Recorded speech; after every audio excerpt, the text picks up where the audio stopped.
25.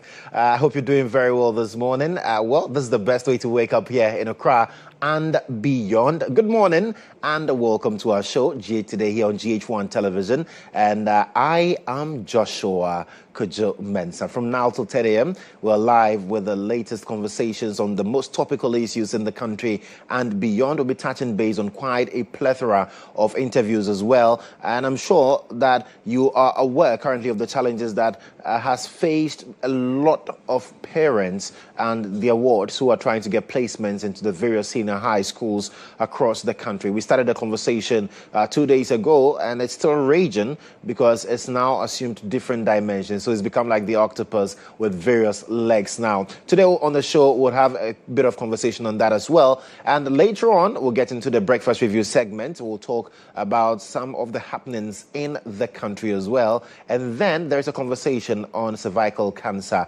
that you cannot afford to miss. And so it's a mixed bag, beautiful one, but it's a throwback Thursday. So let's kickstart the show this morning with our quote of the day.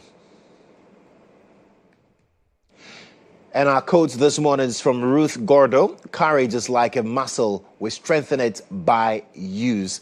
Courage is like a muscle. We strengthen it by use. And so you cannot say you're courageous if you're not really doing things that show that indeed you're courageous. So in the face of adversity, in the face of uncertainty, you need to exercise that courage because it's just like muscles. You know, you want to get the biceps pumping, you need to make sure that you're putting that to some good use.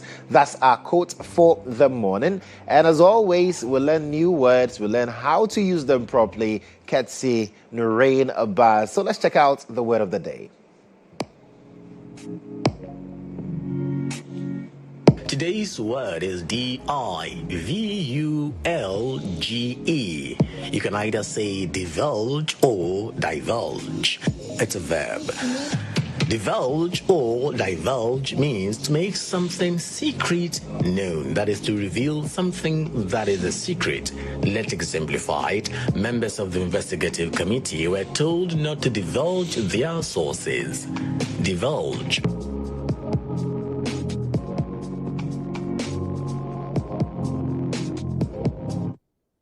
All right, so I've got some information for you on the show this morning. I hope you don't divulge that information. Well, that's Teacher Baz helping us to appreciate new words and properly use those to improve our grammar and our communication with others. But it's a Thursday. What's a Thursday without some good old throwback music? Let's check out the video of the day.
brought back some really good memories. You know, listening to that jam, and it's pretty sad how it's turned out for Kwade, but we're still hoping that we get some proper help for him as well. Well, let's check out Inside Out this morning.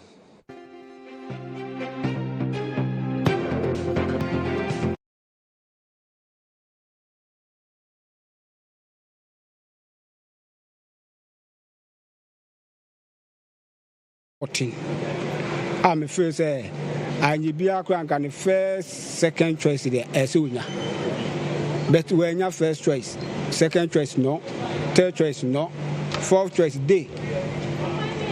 May consider baby I met new botiano. So my single Holy Trinity, many family member be our how cotanity. Now say me cousin Mensah call rented dying or I could day school. I never saw when was disappointed and like I feel cheated because colleagues of mine had 23 but had good schools, B school, second choice. A colleague of mine had 20, she's going to Adontin. But me having 14 and being placed at a C school as a day student, it makes me feel like the computerized placement system is not a trusted one. They gather the security service to come and join the queue so that they can choose a better school for their children, and it's not fair. So we are citizens. So I think things like that is worrying the government and other officials. So I need the government to do something about it for us. Let us learn to work together. There's so much talent in all.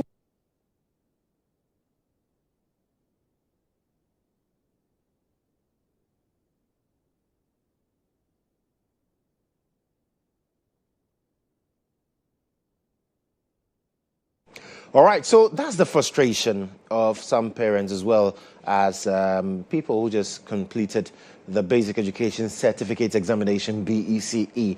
And consistently, we have to come on television and talk about these matters. Why? Because placement becomes a huge burden.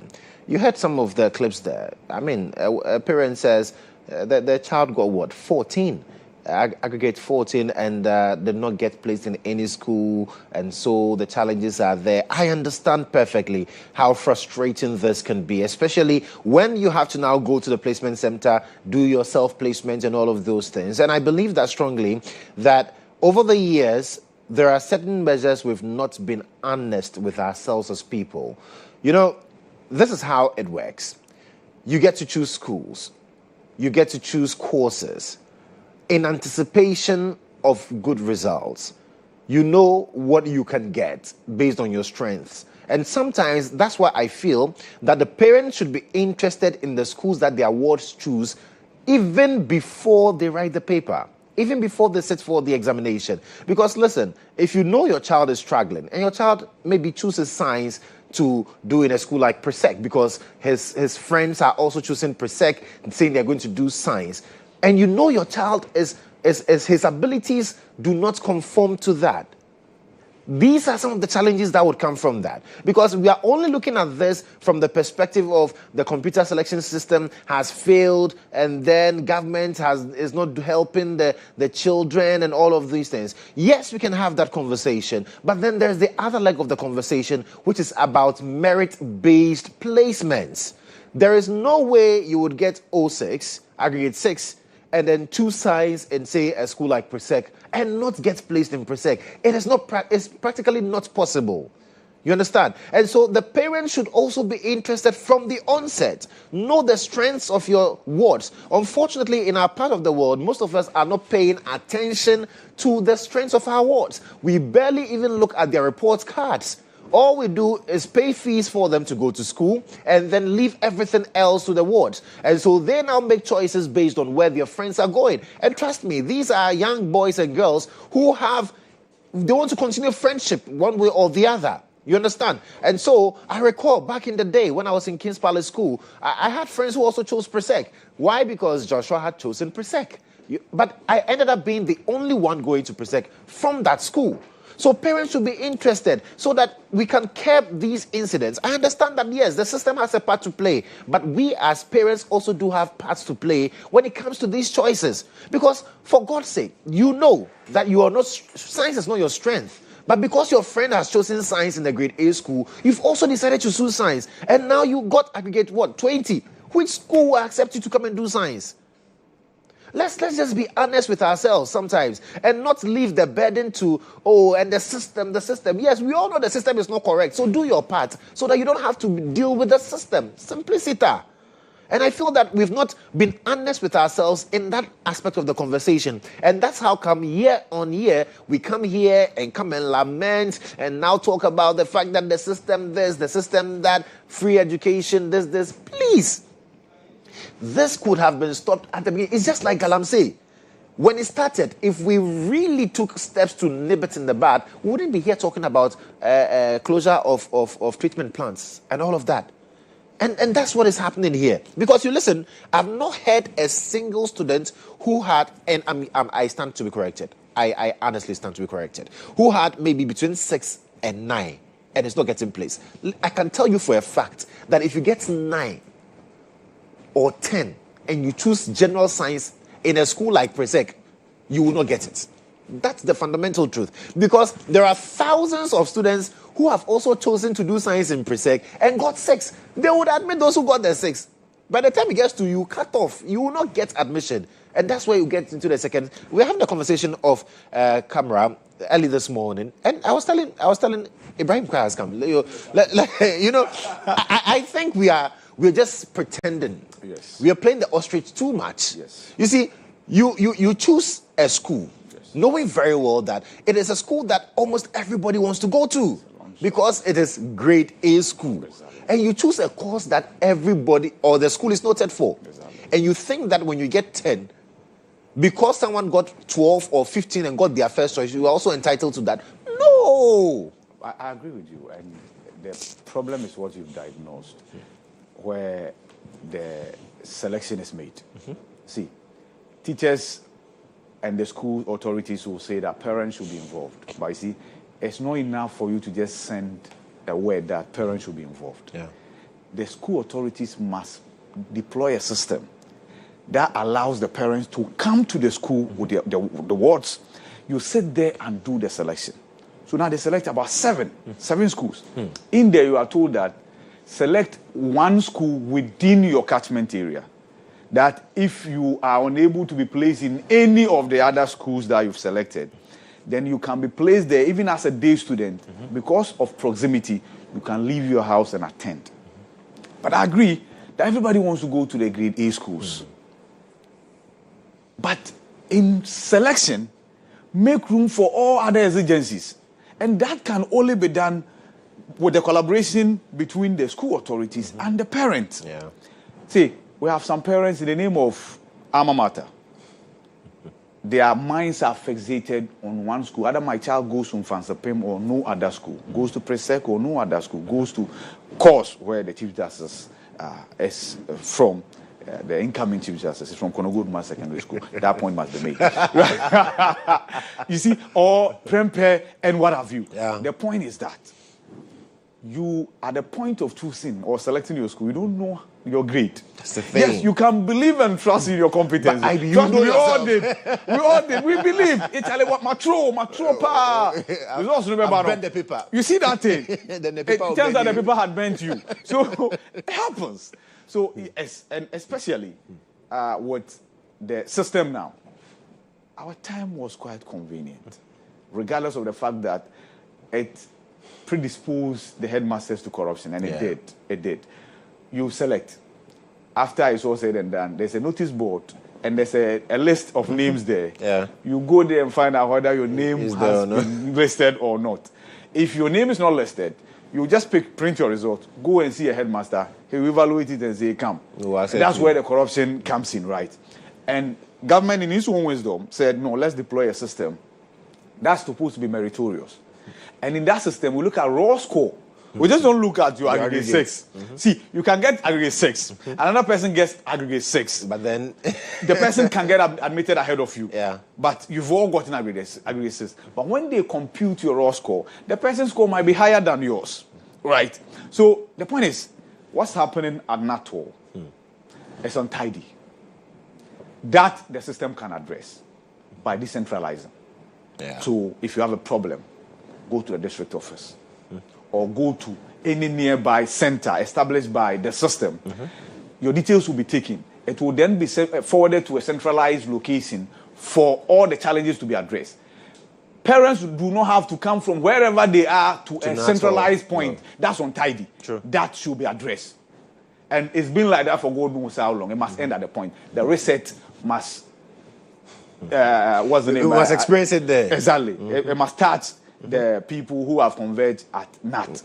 But the point must also be made that many parents are not happy with where their children have been placed. Your child can always only be placed where the resource can allow them to be placed. Simplicity. So if you are not happy with where they've been placed, some genuinely, because you can't send somebody to a school in, say, Upper East region to go and read science and give the person day. The person should leave Accra and go there and become a day student. You are virtually, in essence, assisting the child to throw away the future. I tell you this. Because no supervision. And we've all been to school. Even with supervision, we know how some kids were behaving. I've been a teacher myself. I know, even with supervision, how kids behave. So to throw somebody's daughter to Bulga to become a day student, when that's what these young girls are praying for. In fact, when they are in boarding school, at the point they feel they've grown horns, they want to deboardinize. So they leave and go and rent their own place. That's what the young girls are praying for. So for the system to aid them in this, it's unthinkable. So yes, that should be addressed. If it's a boarding school, no problem. Now, the grade A and the grade B and the grade C schools, some of them, in fact, the lines are a bit finer now. And they are blurred. They are kids who go to the less graded schools, and they do marvelously well. Right? The admonishment to the system is that we should get to a point where the grades do not even matter, where all schools are developed to that level of same grade. You get the point?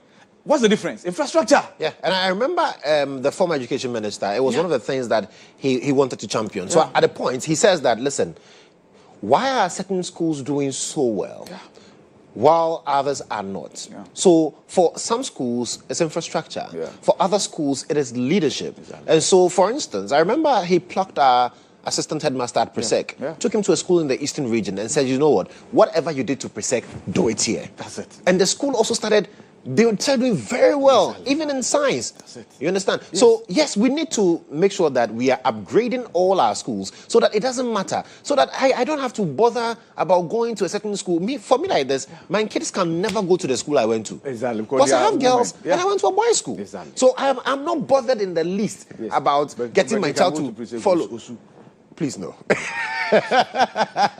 No, you see, there are so many Presecs. But they all have location attached. But there's only one. When you mention Presec, there's only one. You know, at the point people feel like it's you are primary school. As in, you are primary school to University of Ghana. Oh, of course. Because, you know, we are close. We are very close to Nilegon, which is Legon. Anyways, so back to the matter. We need to upgrade our schools. See, and I like the initiative of the Community Day, senior high schools. What did we do with that? At the point we abandoned it. Last, we abandoned. So there are buildings available. We are complaining about infrastructure, but there are buildings available today, not occupied by students. Why? Because another administration felt, oh, that's not my priority. I want to look at something else. And we are talking about free senior high school, which is currently in force. Access is key. But then when you provide the access for the people to come, now you need to provide the infrastructure to harbor them and be able to improve. Because, see, the teachers in Presec might have gone to training colleges. Their mates are teaching in other schools. What's the difference? So we should be able to bridge the gap so that we do not have these challenges where everybody wants to go to a particular school. People are they'll do whatever it takes. You'll be shocked when people, because there is something called legacy admissions in our various senior high schools. I've had people send me messages, yo, bro, don't you have slots? I said, I don't have slots. You are talking about messages. People want me to change their placement. Me. Do I work at CSSPS? And I'm wondering, okay, why are you so keen on going? Is it the prestige? Yes, it's nice. But then the fundamental of going to secondary school, senior high school, by the way, is to be able to acquire knowledge, to be able to improve upon what you have. It does not matter. That's true. Because I know people, like you said, people who have gone to schools that do not have names at all. Yeah. But today, they're employing those who went to the schools with their names. Yes. So parents should just, just chill on the whole, my child must go to this school or no. No, come on. Come on. The issues about someone given day in a completely different jurisdiction. Yes, those ones, clearly there are errors, and so they would have to be dealt with. But then the demand by certain parents for the awards to go to specific schools, because I went to Wesley Girls, my daughter must go to Wesley Girls, but your daughter's grades, they don't merit Wesley Girls. Exactly. That's where you should have started from. That is it. Start from making the grades Wesley Girls standard. Yeah. Then you can push. But like you mentioned, there's quota. 30% quota for indigens and then also protocol admission. We've now formalized it. If that's a system that can attend to you, why not? But the grades are not good. You put pressure on the system to send your daughter or your son to a specific school by all means. That's corruption. Yeah. And that's where it starts. We come and blame our politicians that, they are the corrupt ones. But look at the system. If you know the kind of things people want to do to get certain admissions to certain schools, you'll be shocked. And it's just secondary school. Secondary school. Yes. It's a stepping stone to a university. Yeah, right. And it's free. It's supposed to be. Yes, it's supposed to be free. Right? It's supposed to Please, this administration says they've invested. Yes. But still, parents will have to chip in something. It goes without saying. This administration equally is receptive to PTA dues as well. That parents, if they really want to access the schools, please do. That's allowed. Yes, so that's it. You must chip in something. You must chip in something. And you see, one thing parents do not know is that sometimes the school that you think you are organizing a wailing party in the house, and trust me, this is capable of breaking families. I know of a story where a woman tells the husband that if our daughter doesn't get into this school, I'm packing out of this house. Yes, the marriage is on the line because there is a fixation on a particular school. But what they don't know is that God works in mysterious ways. Absolutely. For the destiny of your ward or your daughter or your son is tied to that school that he has been posted to now that you are angry vehemently opposed to. There is a family there that he will be meeting. There is somebody there that linkage will be established. And that will be it. You might never know. Please, let's not be fixated. But you know what? Let's draw the curtains on this, on Inside Out, with the message from the Vice President, because the matter is getting out of hand at Nat Hall. So the Vice President has also been speaking to the matter. Let's listen to her. Let us learn to work together. There's so much talent in almost every agency that we can learn from, we can share. And I want to urge all of us that we learn from each other, we share our expertise, and that the results are positive for all of us, and that's what matters most. I know you are doing school placements, and you have all kinds of people besieging, if not your offices, your homes, your phones, and all of them. What can we do? Let's just try very politely to explain the situation. What we try to do is to create more A schools with the E-blocks. And that's one of my to implement all of it, to run the whole system, to demonstrate that yes, for A schools. And it doesn't matter whether they are boarding or D, but the rest they say is history. From who we are, and with everybody's support, we'll do the best we can. Thank you all very much.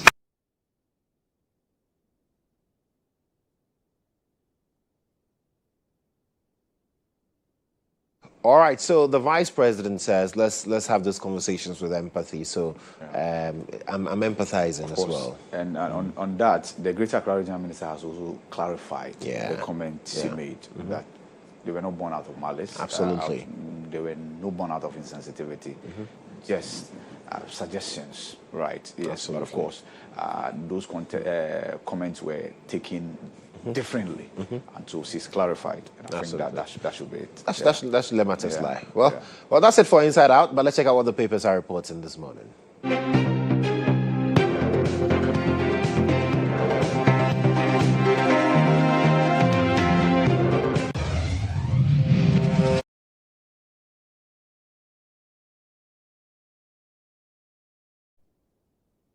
The Ghanaian Times this morning at UN General Assembly side event, President urges rethink of global development. There's also MEDA designated chief coordinator for global grants. Ghana, Saudi Arabia must harness emerging trade prospects, according to the ambassador. And the vice president is calling for collective approach to instilling discipline in schools. And then Ghana, UK signed $256 million bilateral debts restructuring agreement. And that's it for the Ghanaian Times. Yes, from the visit of the vice president, we saw the comments from Harun Idrisu, who says he's praying for long life and good health. So that someday he'll be elevated to be president. El Presidente. That's a political masterstroke. Daily Dispatch this morning. Honoring the Asante Hene, KGL Group's ultra-modern mental health facility in Kumasi to be ready in early 2026. Comes with the boss for KGL. And 11 police officers promoted after police smash gang, the rural bank armed robbery syndicate. Gang. 10 arrested, 3 killed in robbery crackdown. And that's it for the Daily Dispatch this morning. All right, let's check out the Daily Guide. Reporting police smash rural bank robbery syndicate. 3 killed, 10 arrested. Minority blasts Ablakwa over Gaza comment. Yesterday we heard from the ranking on the committee, Samuel Abdullahi Jinapo, who is MP for Damango as well. And AG seeks Supreme Court's clarification on Tokono removal. Interesting one. We'll talk about that later on. Suspend U.S. deportation deal, and that's according to the MPP MPs. Yesterday we saw that press conference again. They are not happy at all with especially the Foreign Affairs Minister.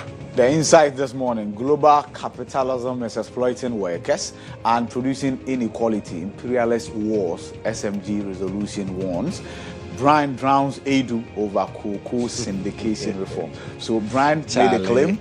Brian Edu hit back, and then Brian has hit him again. It's a very beautiful fight.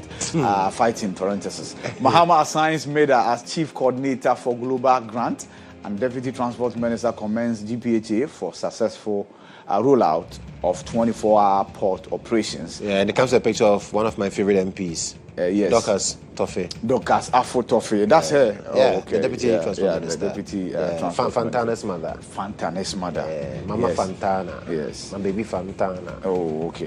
She's MP for Elembele. Oh, no, not Elembele. Jomoro. That was Jomoro. Yes. Nkrumah's Jomoro. Yes, Jomoro. Oh, okay.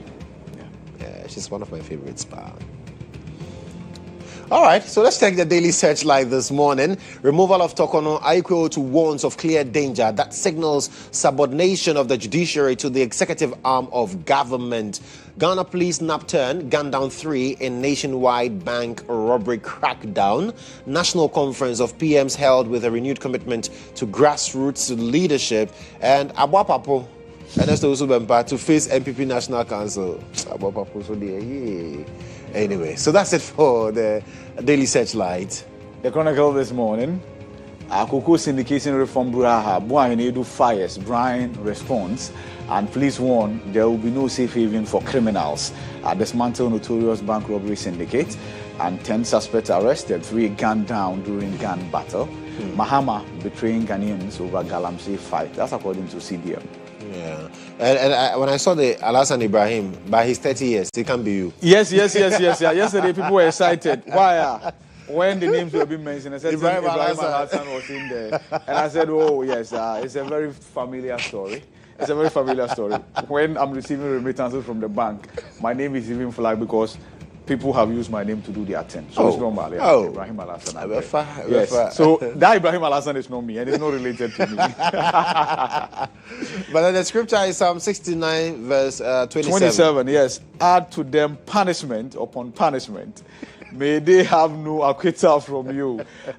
So that is it with the bank robbery syndicate, that they should be punished and punished again. And they should not be acquitted. No acquittal. Yeah. Whatsoever. Anyways. The Daily Graphic this morning, police smash robbery syndicates. A lot of smashes. Yeah. A lot of papers are reporting using the word smash. Yeah. 10 arrested, 3 killed in shootout. And Vice President Toll's Education Minister unveils plans to boost STEM and higher education. And Haruna Idrisu in that beautiful embrace with the Vice President, Professor Nana of GHOne Ajiman. And like Ibrahim said, Haruna says he's hoping that one day God will bless Nana with long life to become president someday. Access Bank appoints new MD is also captured on the front page. And following evidence of compliance, GTech restores services to UCC. Yes, that's an interesting development there. So a caretaker vice chancellor has been appointed. Yeah. Per the demands of GTech, right? Even though Professor Boampong was insisting that the court had allowed him to stay on even after attaining the mandatory retirement age of 60. What is it with universities in the central region and set fights? From University of Education, Winneba to now UCC. But at least, thank God, GTech has restored services. It included even subventions. Monies were not going to them. How were they going to run the system there? That's good to know. All right, so special supplement on World Pharmacist Day is also inside, and that will be it for the papers this morning. Thank you so much for sticking and stay with us. Continue to stay with us because we have the latest in the world of sports.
It's time to bring you the sports. And my brother from Hodome, Jones 80ZI, has joined me. Jones, yes, sir. What's good? I'm all right. It's How been a about you? minute. Are you okay, though? Yeah, I'm okay. I'm all right. Yeah. I'm all right, bro. We're counting down to the World Cup, so Yeah. I'm working on my accent. No, but this no you. This no American. Don't accent. worry, I'll tell them I'm from the UK. You know what I'm saying? Also, this morning, we heard about the boxer that we lost. Oh, Baobali. Yeah, Baobali. And we just put together this report, short report. For those who don't know him, trust me, the guy is an entertainer. And let's just remember him this way.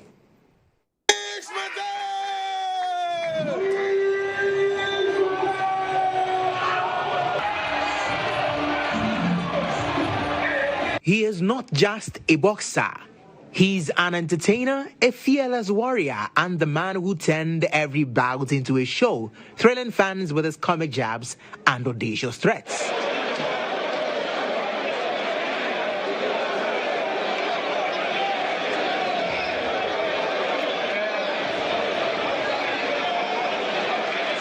In the ring, he fights with pure heart. Outside it, he captures the crowd with a personality you never forget. I don't fear Jogabisi because Jogabisi is not a man, it's a woman. That's why I challenge you to come and beat me on the 12th of September. I'll try to beat Jogabisi and I'll beat him. That is why Ghanaians love him, because Baobali represents raw passion, courage, and authenticity. 6 wins, just 1 loss, and no goal. All of the 6 wins coming by way of knockout. Please welcome the hero all the way from Choko in Accra, named Ezakuchi, and we all call him Baobali.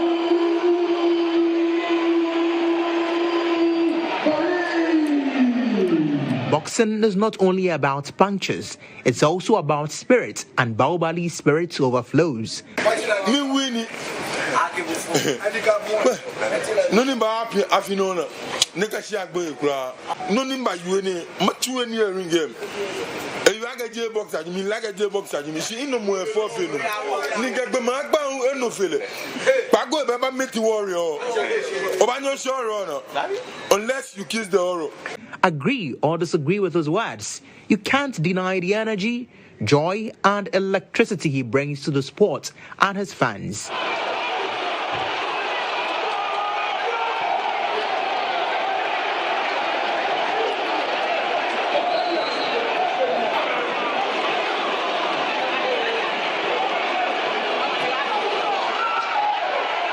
Legends aren't defined only by titles, but by the imprint they leave on hearts. Baobali's mark is indelible, and his name will echo through Ghana's boxing rings for generations.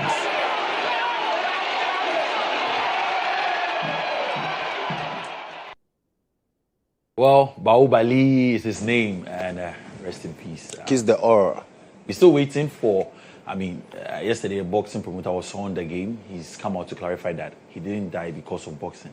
He was not well. Right. But we're still waiting for the full autopsy and get to understand what happened to the man in there. Well, still on the Baobali case, yesterday there were some information or news going around that the NSA boss has suspended all boxing activities, or in fact banned boxing. He says, no, we are just resetting.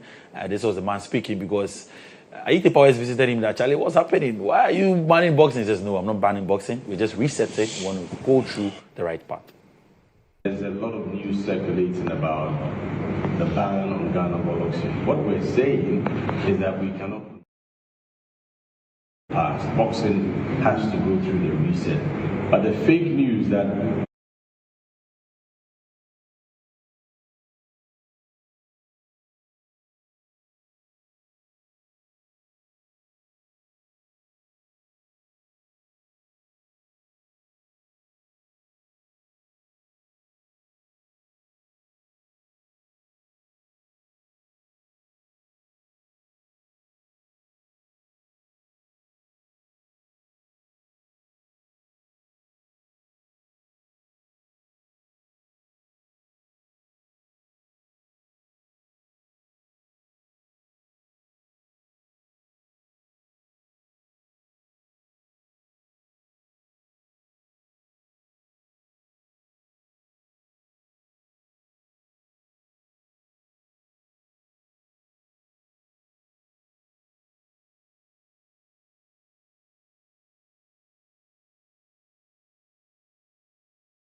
that ban boxing. It's not like that. So very soon the correct news will come out.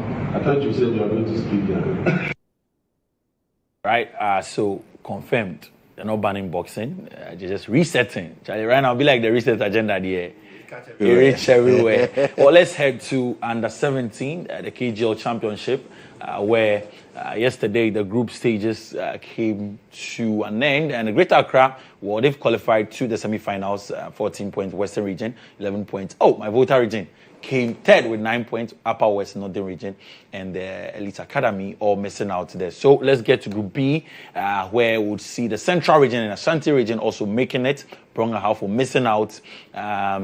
The head-to-head Eastern, the Accra, Greater Accra and Upper East Region also missing out. So the fixtures for the semi-finals, and we'll see the Greater Accra take on the Ashanti Region today at 1 p.m. and the Central Region will take on the Western Region at 3 p.m. as well. All these games will be live on the GFA's handle on Facebook there, so live from Pram Pram. Let's head to UDS. Well, Josh, I don't know if you heard about UDS. They're making us proud, the University of Development Studies, making us proud, I mean, in the university games. And yesterday, you will see some pictures of their games on your screens now, making us so proud. They have qualified to the semi-finals. Yes, they become the first ever African side to make the semi-finals of the World University Games. They beat the Kunli University by 5-2. So congratulations to them, making us so proud. We wish them all the best. We hope they get to the finals and, bring some gold back home. And to some Black Stars players, and Tariq Lamptey, well, sad one. The young man on your screens now is injured again. And we understand that it might be close to 4 or 6 months ACL injury again. And if you followed his career for some time, you know that Tariq Lamptey has had it with Chelsea, with Brighton Hove Albion. He moved to Fiorentina 2 months ago, made his move to Fiorentina, and then another injury for the right back. So it means that he'll miss the Black Stars World Cup qualifiers. Will be happening on the 8th of October and then the 12th of October. Sad one for Tariq Lamptey in the. Let's finally end off with the Carabao Cup, where yesterday we saw some results in the Carabao Cup. And of course, Newcastle, they beat their opponents by 4-1. And then, of course, we saw the likes of Manchester City and getting good results in the Carabao Cup in there. So here you see the fixtures around 4 draw. Arsenal will take on Brighton Hove Albion. Grimsby Town, the Giants players, they beat Manchester United. Well, they will play Brentford. Swansea City take on Manchester City. Newcastle United play Tottenham Hotspur. Wrexham face Cardiff City. Liverpool play Crystal Palace. Wolves will take on Chelsea. Wycombe will take on Fulham in there. So there you have the draw of the round 4 of the Carabao Cup.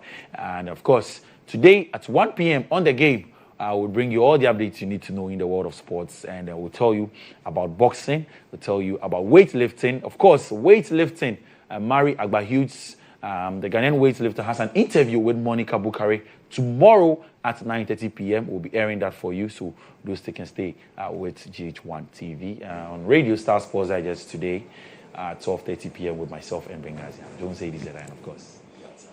Well, on the outside note, Jones, thank you so much for bringing us the Which sports. JHS did you go to?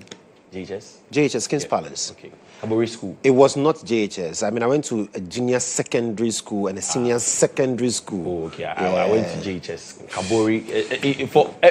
There are 2 best schools in the Volta region. Kabori School, and then Mauli School. Mauli is not SHS, it's Mauli School. And there are levels to this. So with that, big shout out to all Maulians and Kabori School. Are you done, sir? No, yeah, done, yeah. All right, Jones with the sports chat. Stick and stay with us. We've got more for you right after this break.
Television. I am Joshua Kodjo Mensah, and it's time for the breakfast review segment of the show. Quite a number of issues, ranging from the minorities press conference yesterday. We'll also be touching base with a petition to the CID.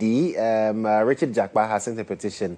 He wants Godfrey Dame, to the former Attorney General, to be investigated. We'll delve into that issue as well. And with regards to the Chief Justice, the former Chief Justice, Gertrude Araba Isaba Saki Tokonu, her lead counsel, Aiko Otu, has decided to break his silence over the matter. For the first time, he's also written extensively about the processes that they went through, among others. So we'll be touching base on all of these stories. And my guest, one of my guests has joined me in studio this morning. He is a member of the NPP's Legal Directorate. He's also a law lecturer at the UPSA. Ishaq Ibrahim is joining us. Ishaq, good morning. Good morning to you. I hope you're doing well. I'm doing quite great. It's been a while. Yes, yes. Yeah, but I've seen you been doing some work on radio as well. Yes, that's right. Okay, so we'll now take a listen to the minority, the ranking on the Foreign Affairs and Regional Integration Committee of Parliament. He's also the Member of Parliament for Damango, Samuel Abdullahi Jinapo. Yesterday, they had a press conference touching on, one, the deportation from the U.S., that has become now an albatross on our necks as a country, as well as Ghana's stance when it comes to the Israeli-Gaza war. 75 of our national constitution is unequivocal on these matters. It provides that every treaty, agreement, or convention executed by or under the authority of the President must be laid before Parliament for ratification. We have taken note of the comments by the Honorable Minister for Foreign Affairs to the effect that the agreement with the United States is a memorandum of understanding and will require parliamentary approval only when it is, in his words, elevated to the status of an agreement. We wish to remind the Honorable Minister that the Constitution makes no such distinction between formal agreements and memorandum of understanding.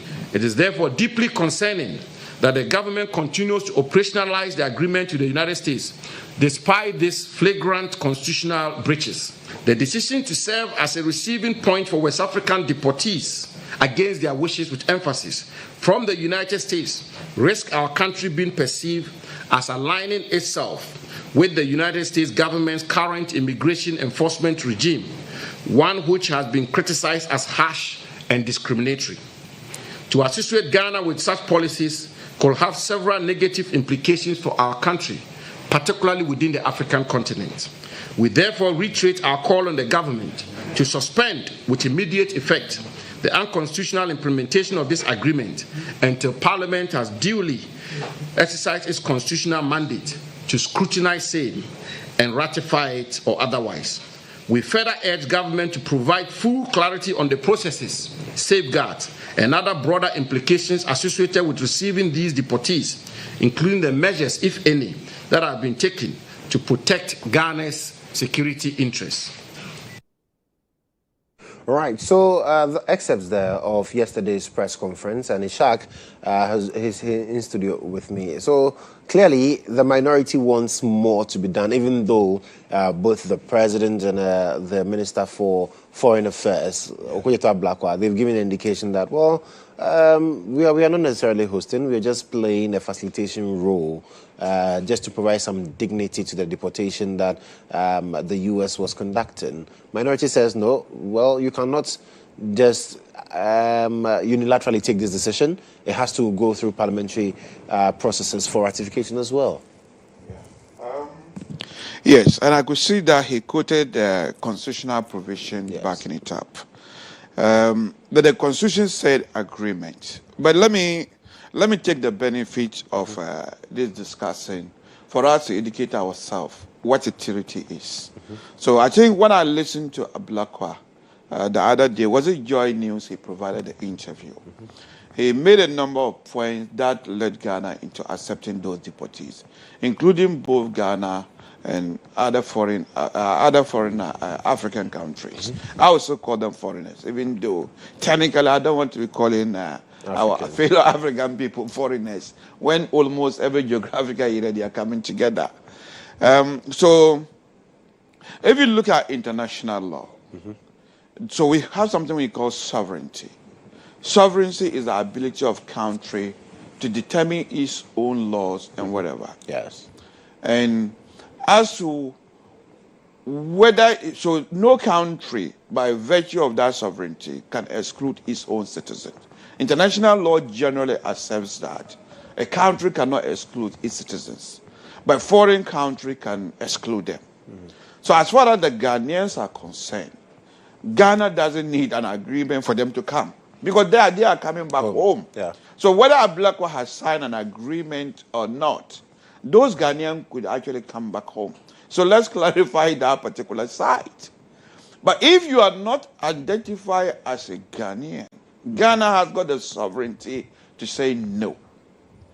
Now, Ablakwa said he has reached what, on the basis of why he brought them was a memorandum of understanding with the United States.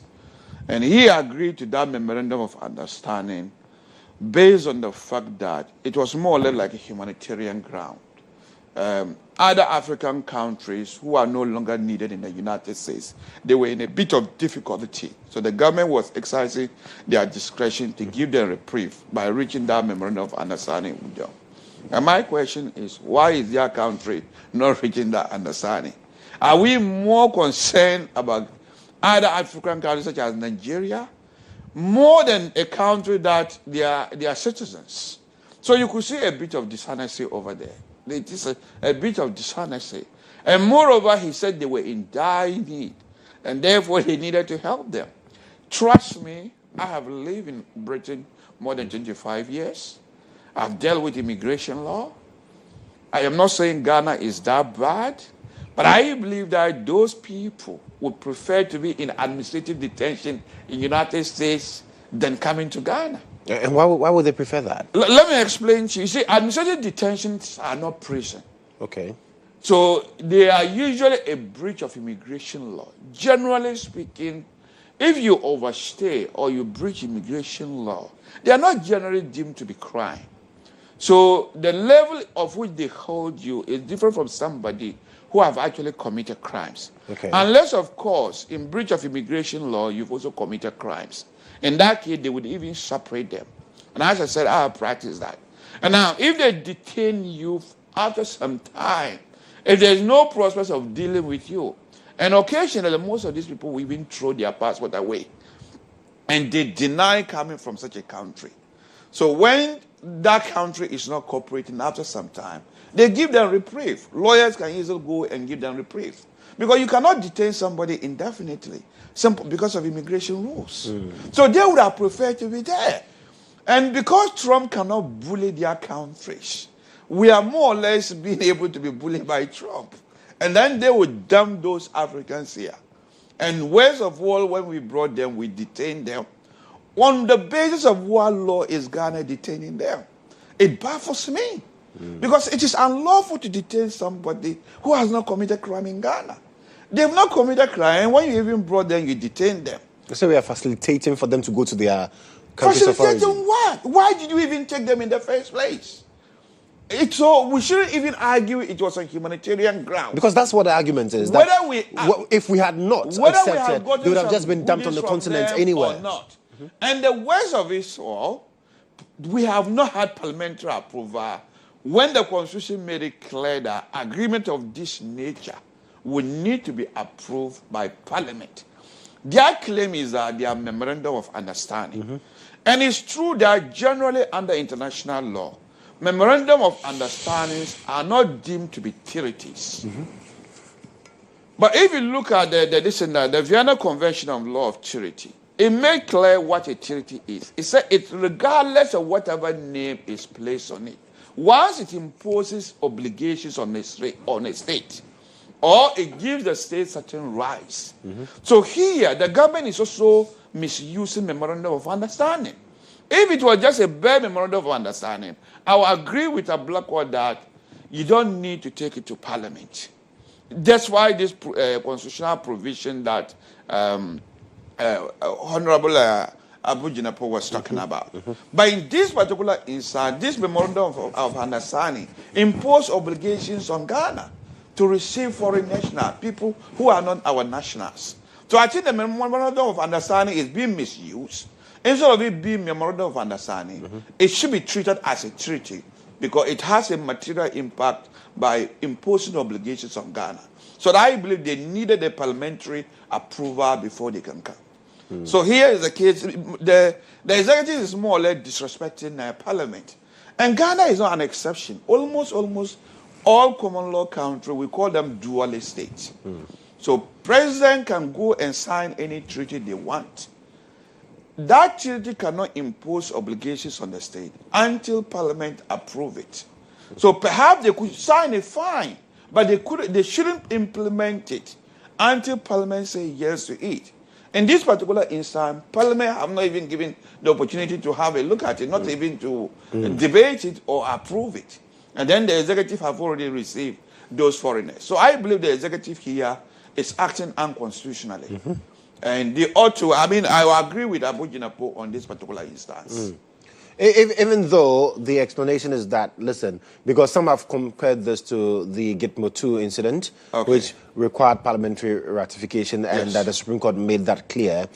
People say, well, the explanation I've got also is that, well, it's two different cases. It's like comparing apples and oranges. Why? Because in this instance, we are not providing that haven for these deportees. We are only facilitating for them to go back. So if you listen to the president when he engaged the media, he indicated that calls have been made to the various embassies. And so for those who do not have to go by road, the calls have been made to their embassies to provide flight for them. So that is not going to come at our cost.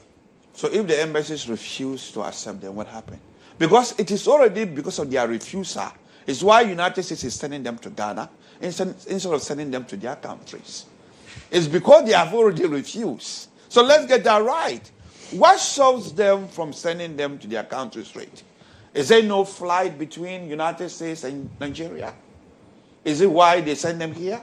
It's because Nigeria will not cooperate.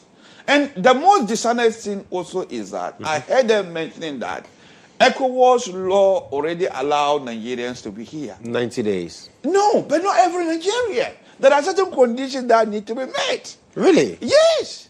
So the fact that you are an ECOWAS citizen does not give you automatic right to come to Ghana. It models along the EU law. So if you are coming to Ghana in 90 days, we can still refuse you. It doesn't give you automatic right. There are conditions that need to be met. Among those conditions is that after the 90 days, you go back home. If we assess you at the gate and we know that you are not coming for anything that comply with the ECOWAS protocol, we'll not allow you in.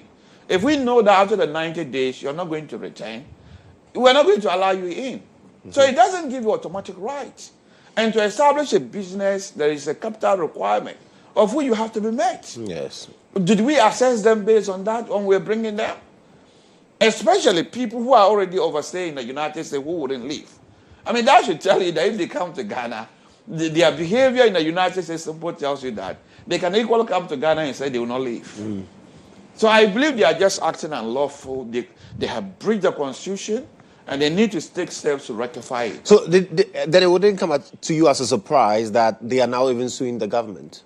Yes, they have every right to sue the government, especially on their detention. Ghana have no grounds to detain them for whatever reason. They have done nothing wrong. They have not committed any crime. And we cannot put them on administrative detention either because they have not breached any immigration laws. If anything, we have violated their rights. And we have actually killed off opportunities for them. Because if they had remained in the United States, there was some hope. There was hope that they will remain. And remember the debate I think last year there was this stupid debate whether Holland passport versus a PhD, which one would you prefer? Did it surprise you that majority of Ghanaians said they preferred the passport of Holland? Yes, something like that. So Ghana, I'm not sure why we reached this agreement. Whether we were bullied into it, of which case tell Ghanaians, look, we had no choice, they are bullying us. Well, we're also told that we are not even benefiting from it. We are not even getting a cent. So perhaps he was saying that we are bullied. Because if we are not receiving anything, for me, I don't want us to conflate the foreigners and the Ghanaians. And for the Ghanaians, without any agreement, they have every right to return. True. Because here is home. So I'm not sure why the foreign minister were lumping the two together. Maybe just perhaps to further confuse all of us. Because if they put Ghanaians attached to foreigners, maybe the public will have more sympathy. So for me here, they are wrong. They have breached the constitution, and they need to apologize and take immediate steps to rectify it. And if compensation is due to those foreigners they have brought here, they ought to pay them. That's what they should do.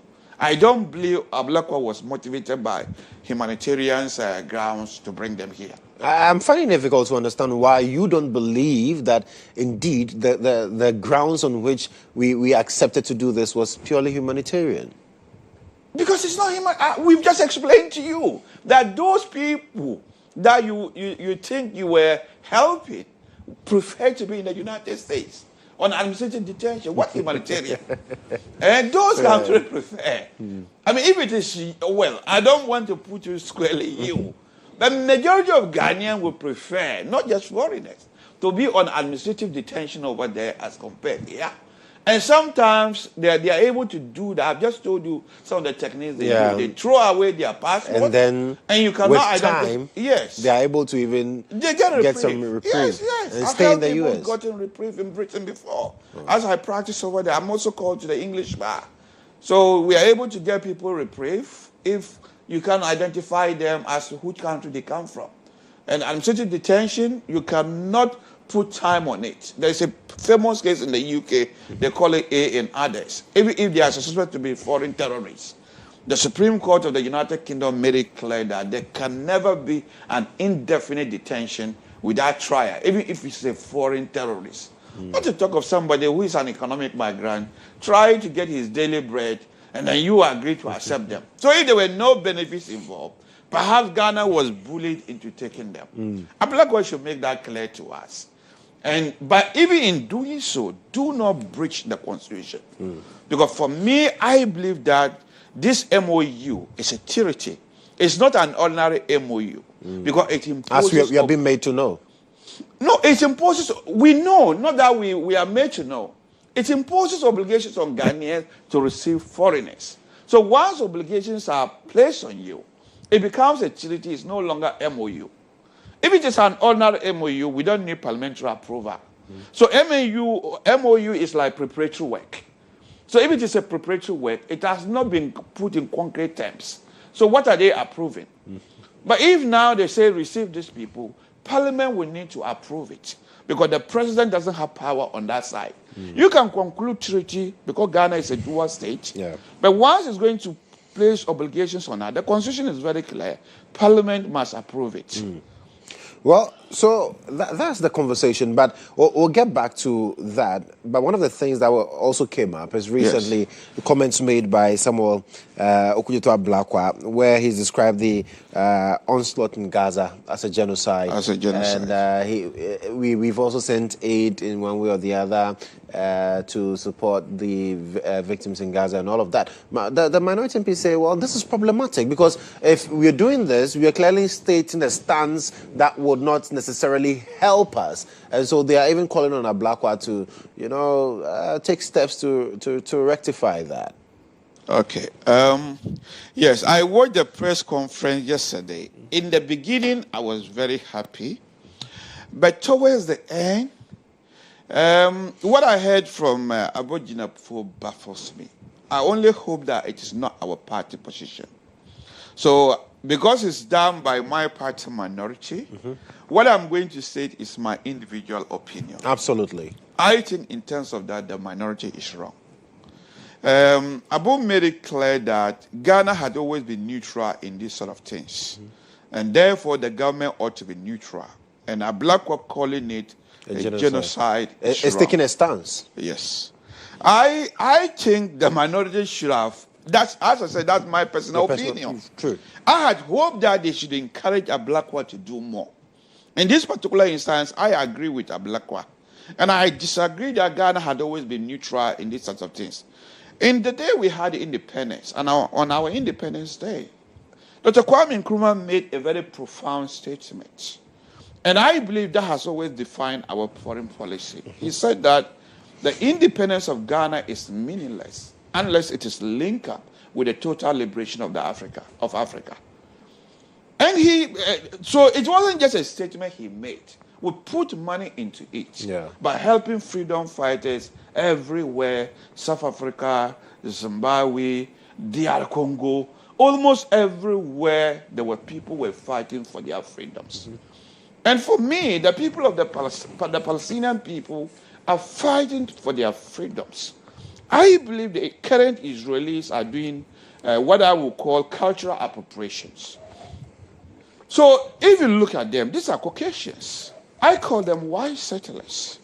But the international law allows them to have their homeland over there.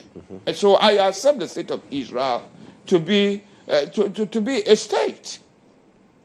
But what they are currently doing, the former prime minister of Israel, Ehud Olmert, said it is ethnic cleansing.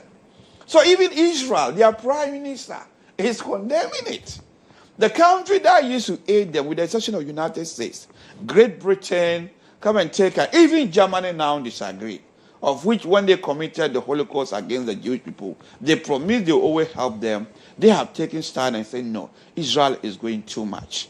And if you are somebody with a faith in the Bible, in the Quran, we all hear about the atrocities Pharaoh has committed by killing children. Everybody knows the current government of Israel have killed more than 20,000 children. In all, almost 60,000 people have been killed.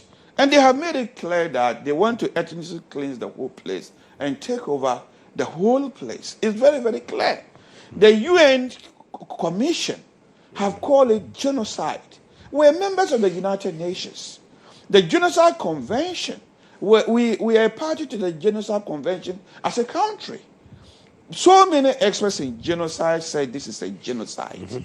Why would Ghana not take a position by being neutral? So the non-aligned, if you look at the non-aligned, that some people, I think Abu was more concentrated on the non-aligned. It's when superpowers are fighting. Yes, we don't want to take sides. But when a vulnerable party is under siege, their children is being killed, and someone is intentionally doing it, why are we going to not to take sides? Especially when we ourselves as a country, we were once colonized. How can we be neutral? So I believe that Ghana is not even doing more as a country.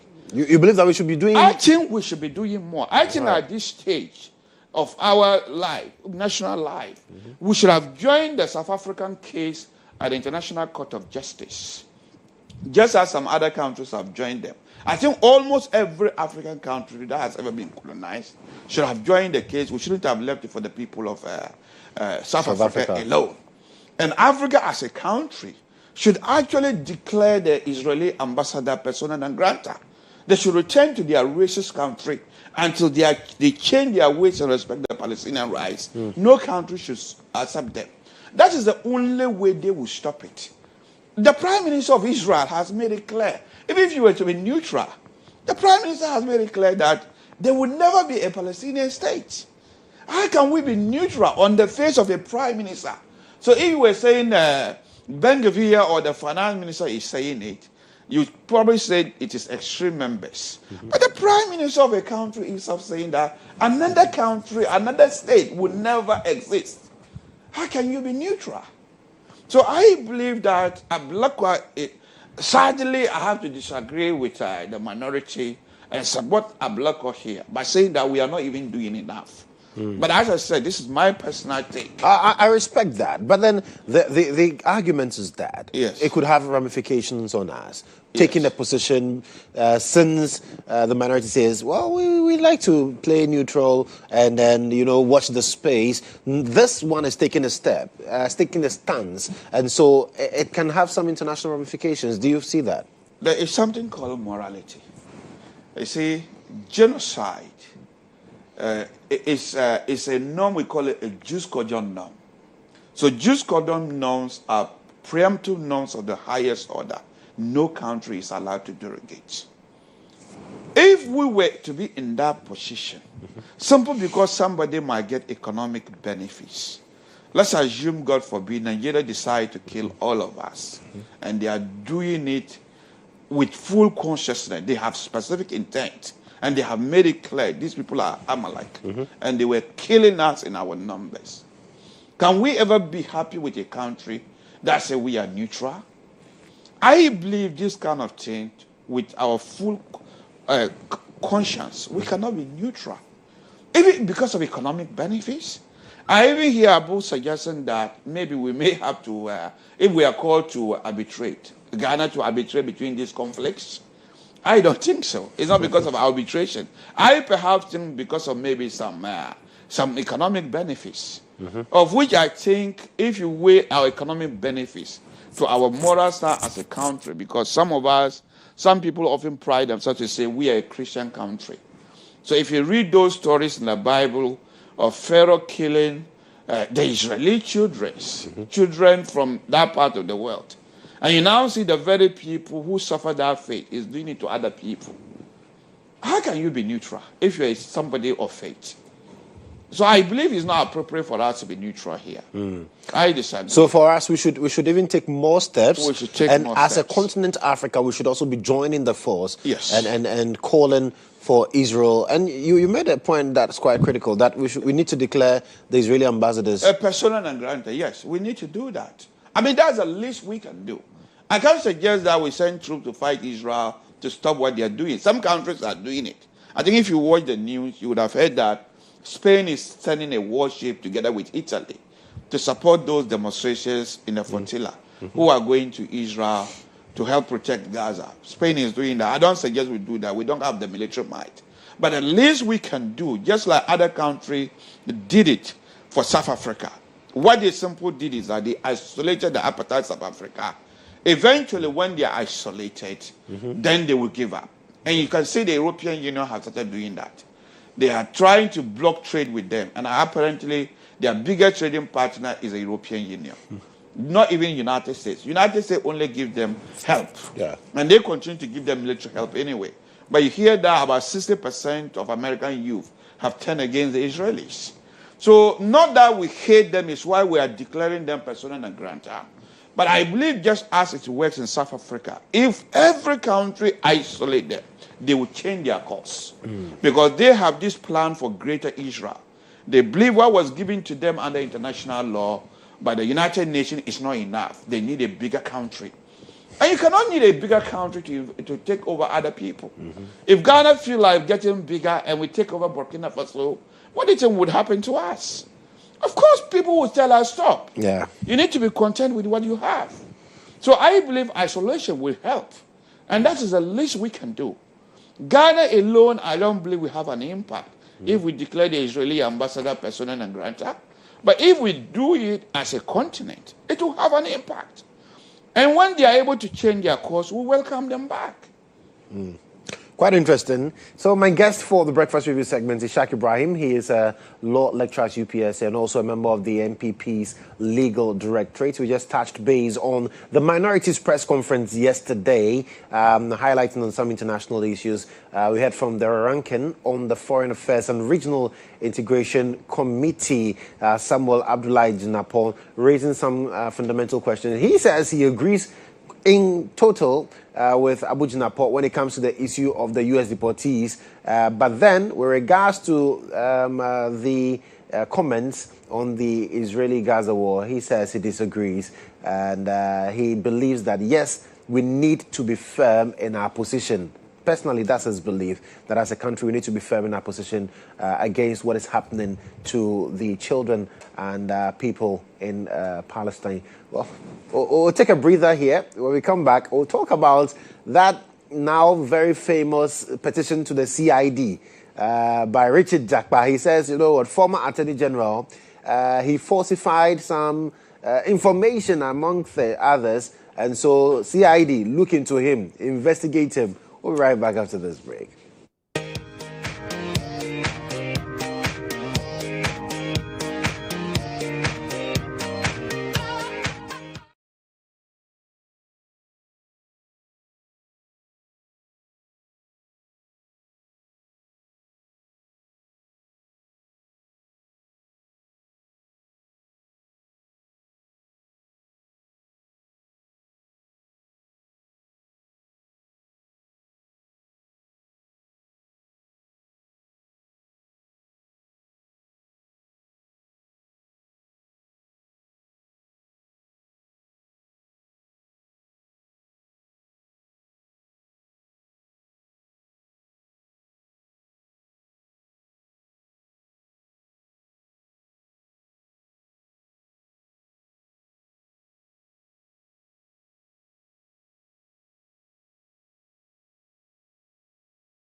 A suit being filed, in fact, a petition rather, being sent to the Criminal Investigations Department of the Ghana Police Service by none other than Richard Jakpa. I'm sure the name rings a bell. Yes, the man who was at the center of the controversy with regards to the ambulance case with the now Finance Minister, Dr. Kasela Tofosin.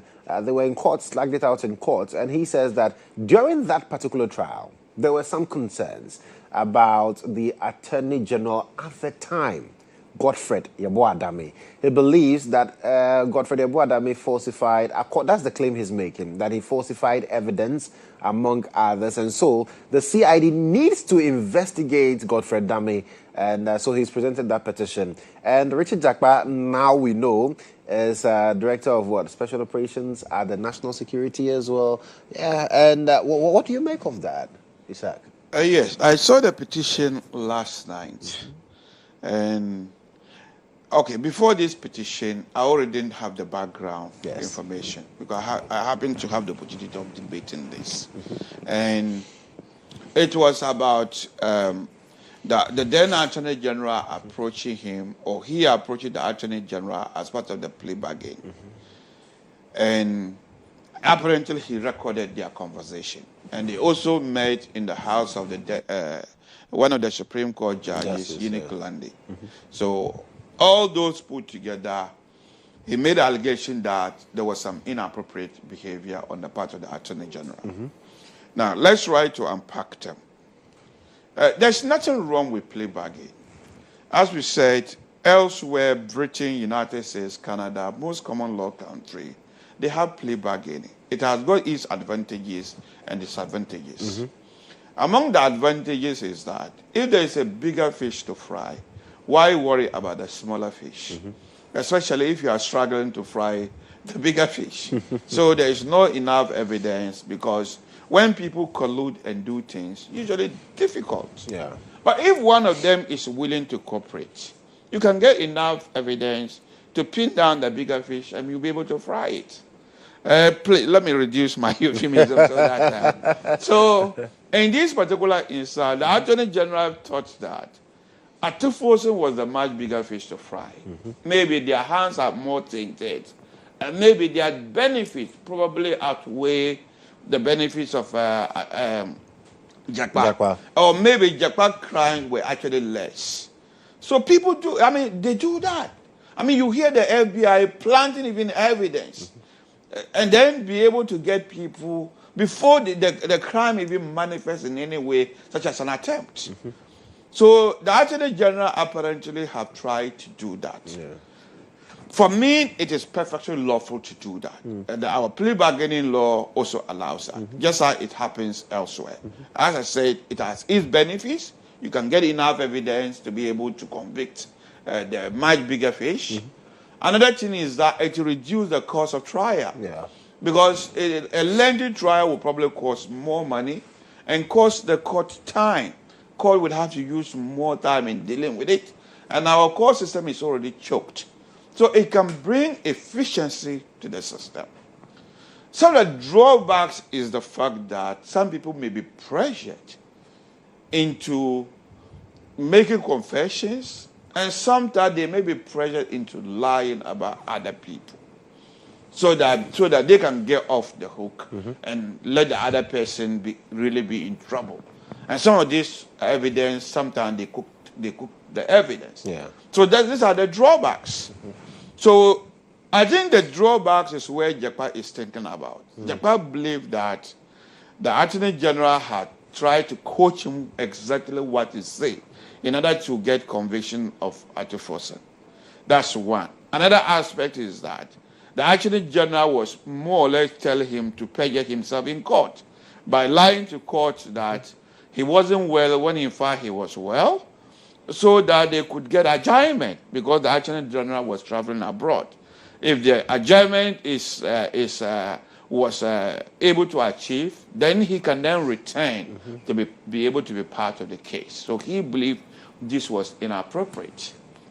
So this is the allegation, as far as I read it, I think early this morning. Now, for me, everybody has got the right to defend himself. Jakpa said he has attached the phone call evidence to it. We have heard about the side of Jakpa. We haven't heard the side of the Attorney General properly. So now that a formal report is made, an investigation is going to be conducted, or we don't know whether they have accepted to do investigation or not. So the petition is made. If the petition is accepted and investigation is going to be conducted, we will then have the opportunity to hear the side of the Attorney General.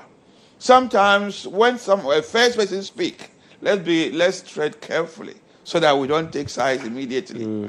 They said a court itself can be found guilty if it hears from one side and make a decision without hearing from the other side. And we are not even court, so we have to be careful so that we hear from both sides. Then we can then even have an informed opinion to be able to talk about it. On the face of it, it looks inappropriate, but as I said, we don't know what the then Attorney General has to say. And possibly if it gets to court, then we are able to dissect them properly. So, but with the background that you have to this particular situation, does it surprise you that we are seeing Richard Jakpa take this action of even petitioning the CID? Nothing surprised me in Ghana, because the fact that the same Jakpa, whom during his trial we heard that he was very incompetent or whatever they said, I'm not saying he's incompetent. I think that was the opinion being formed. So, Jakpa, don't sue me for defamation. You won't get a penny from me. I'm already bankrupt. As I've been bankrupt, I'm just expressing an opinion. So, if such a person, for whatever reason, he was discharged from the military, army, and President Muhammad found in his wisdom, as part of their research, to appoint that same very person, whom we also heard that out of either vengeance or whatever reason, he's knocking the doors of former appointees in Rambo styles, waking them up, ransacking their house, with reports coming that I think it was the former governor of Bank of Ghana has some properties or whatever stolen. I think it doesn't surprise me, because probably he has tried means and ways of getting the former Attorney General. If he can't get him, maybe this could be one of the routes. So it won't surprise me. Such a person shouldn't have been appointed to such a position. I mean, bearing in mind all those controversies surrounding him. But here you are. President Mahama, as part of research, thinks he's one of the best people to help in research. No wonder the country now looks like they are formatting, especially when it comes to Galamsey. Does it look like research to you? It looks like a bunch of deceitful people who would say anything to get power. And if you listen to the press conference of the president about the Galamsey, did you feel a sense of urgency on his part? Something they said was an existential threat. It didn't look like something that it could look like, oh, we have another 100 years to live with this, and that'll be fine. And during my administration, I'm not really going to take a serious look at this. I mean, that's how it comes across to me. So it doesn't surprise me. Quite interesting. And you mentioned that, well, the police are yet to give indication whether or not they would want to investigate this. Do they really have a choice, though? Well, petition, that's what they are petitioning, yes. There could be, but you could see that criminal trial does usually start with a petition to the CID. So that's also a bit unusual. So usually a report could be made. So maybe, let's see. So they might. It's not everything. As I said, so before every prosecution, police, they are giving huge powers of discretion. And even the prosecutor himself is given power of discretion. So you don't just see a report and start going to court or do something. Before a case, let's assume they even investigate it. It could be that it might not end up in court.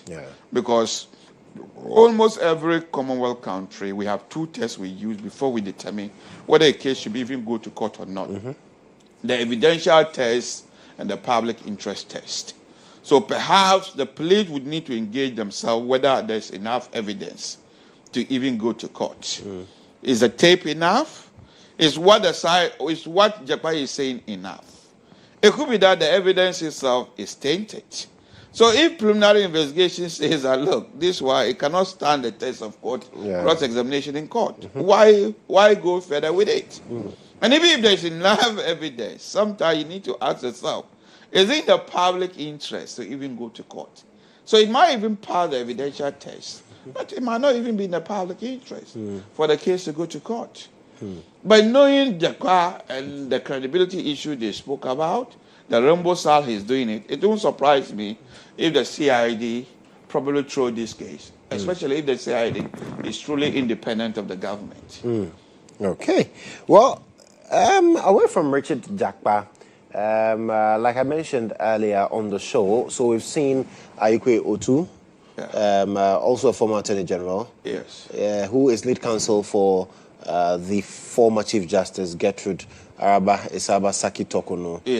He's spoken, and quite a lengthy one. I want to read just some excerpts of things he's mentioning in this one. So he believes that the entire process that saw the back of the former Chief Justice was shrouded in a lot of irregularities, basically. So he touches on procedural violations and denial of the due process. He also mentions suppression of exculpatory evidence. He talks about pending judicial review and active litigation, quite a litany. And then he also finally talks about the Community Court of Justice, the ECOWAS court that we saw the former Chief Justice also reach out to, and quite a lot. And then the bottom line is that he says, and let me read this part out. So we call on His Excellency the President to do the right things that line up with the oath of office dictated by the Constitution. We call on the judiciary to also insist on procedural justice and wake up to the oath they took to dispense justice in accordance with law. The strength of a democracy is tested not when all is well, but when difficult questions must be asked of those who wield power. Today we ask, what is the value of constitutional safeguards if they can be violated so easily under pretense or compliance? And this is what he says to the nation. Let us as a nation reject the politicized domination of the judiciary and remain vigilant stewards of our Constitution. Let's remain vigilant and united in our commitment to deepening, not weakening, of the rule of law, among others. And this is where, for me, it gets exciting. He says that the Chief Justice is not in the least desperate to stay in office, because that also came up. That why is she desperate to continue being Chief Justice, among others? She is fighting for what is right for the country, for the rule of law, and for her rights as a citizen in a constitutional democracy. I'm sure you've seen the write-up as well. And your party has been very, very vocal when it comes to this very matter, saying that clearly there was a huge breach. Even though the government is also asking which part of the Constitution was breached in the whole process. Thank you very much. I might say I totally agree with his lawyer, and I also agree with my party line on this. You see, I think the removal of the Chief Justice was a wicked plan hatched when they were even opposition. But that has been and then when they've disputed that a million times. And when they came to power, they dressed it up in legality, using legal language, using Article 146 as a clock to deceive all of us by saying that they are only facing the constitutional lesson. You see, when the president received the initial petition, and then the information minister, or what is his position, made it clear to the public that they had received a petition. Now, this petition was said about in the media for some time without reaching the then Chief Justice. And then she had the opportunity to write to the then the president that, look, I've heard about this petition, but I have not received a copy. I've heard about this petition, but I have not received any copy. What is going on? I remember coming to this studio and other studios The NDC surrogates were saying that she is Russian.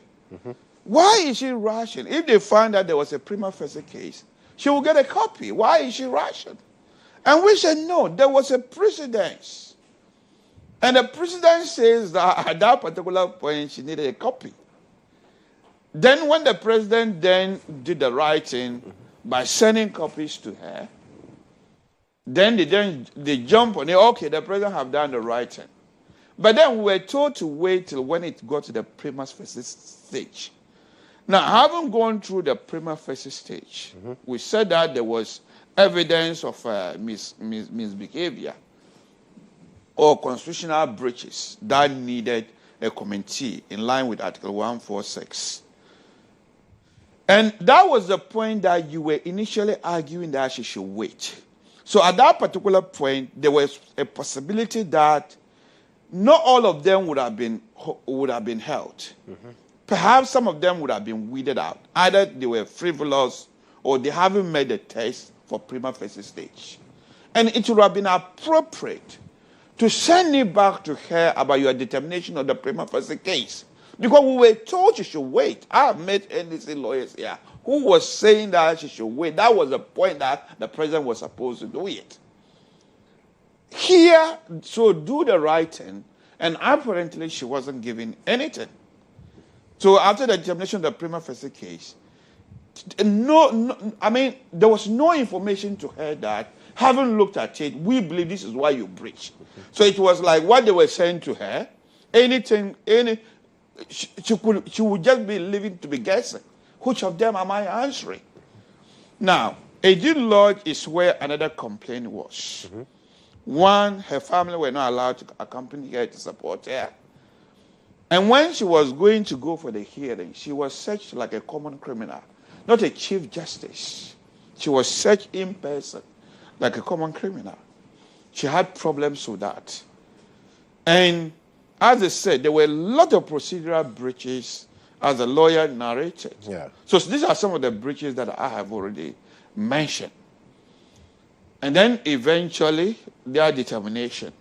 And what made it worse was also the fact that at the end of the conclusion of the case, the original petitioners said they were petitioning for her to be removed as a chief justice. And the procedure for removing a chief justice is different from the procedure for removing justices of the Supreme Court. But why is it that you remove her from both positions?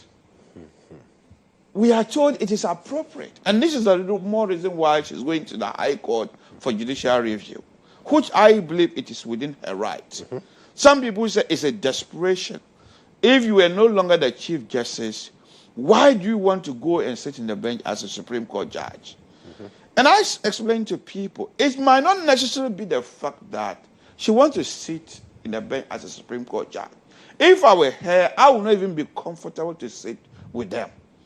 But if it is a right, and sometimes rights might not necessarily mean that you must be giving what you are asking. It could be that you want to vindicate that particular right.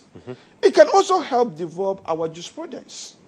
So if Article 146 is ambiguous or is obscure, it's not clear as to whether if you are removed as a Chief Justice, you are also automatically removed as a Justice of the Supreme Court. Why stop them from helping us to clarify it for future sake? And if you know constitutional law very well, constitutional law like human rights law, according to Professor Hart, they are written in open text yet. They are just skeletal. There's no enough meat attached to them. It takes court interpretations to add meat to these skeletons and help guide our democracy. And we are a young democracy, just 1992. Others have been doing this argument for the past 200 years.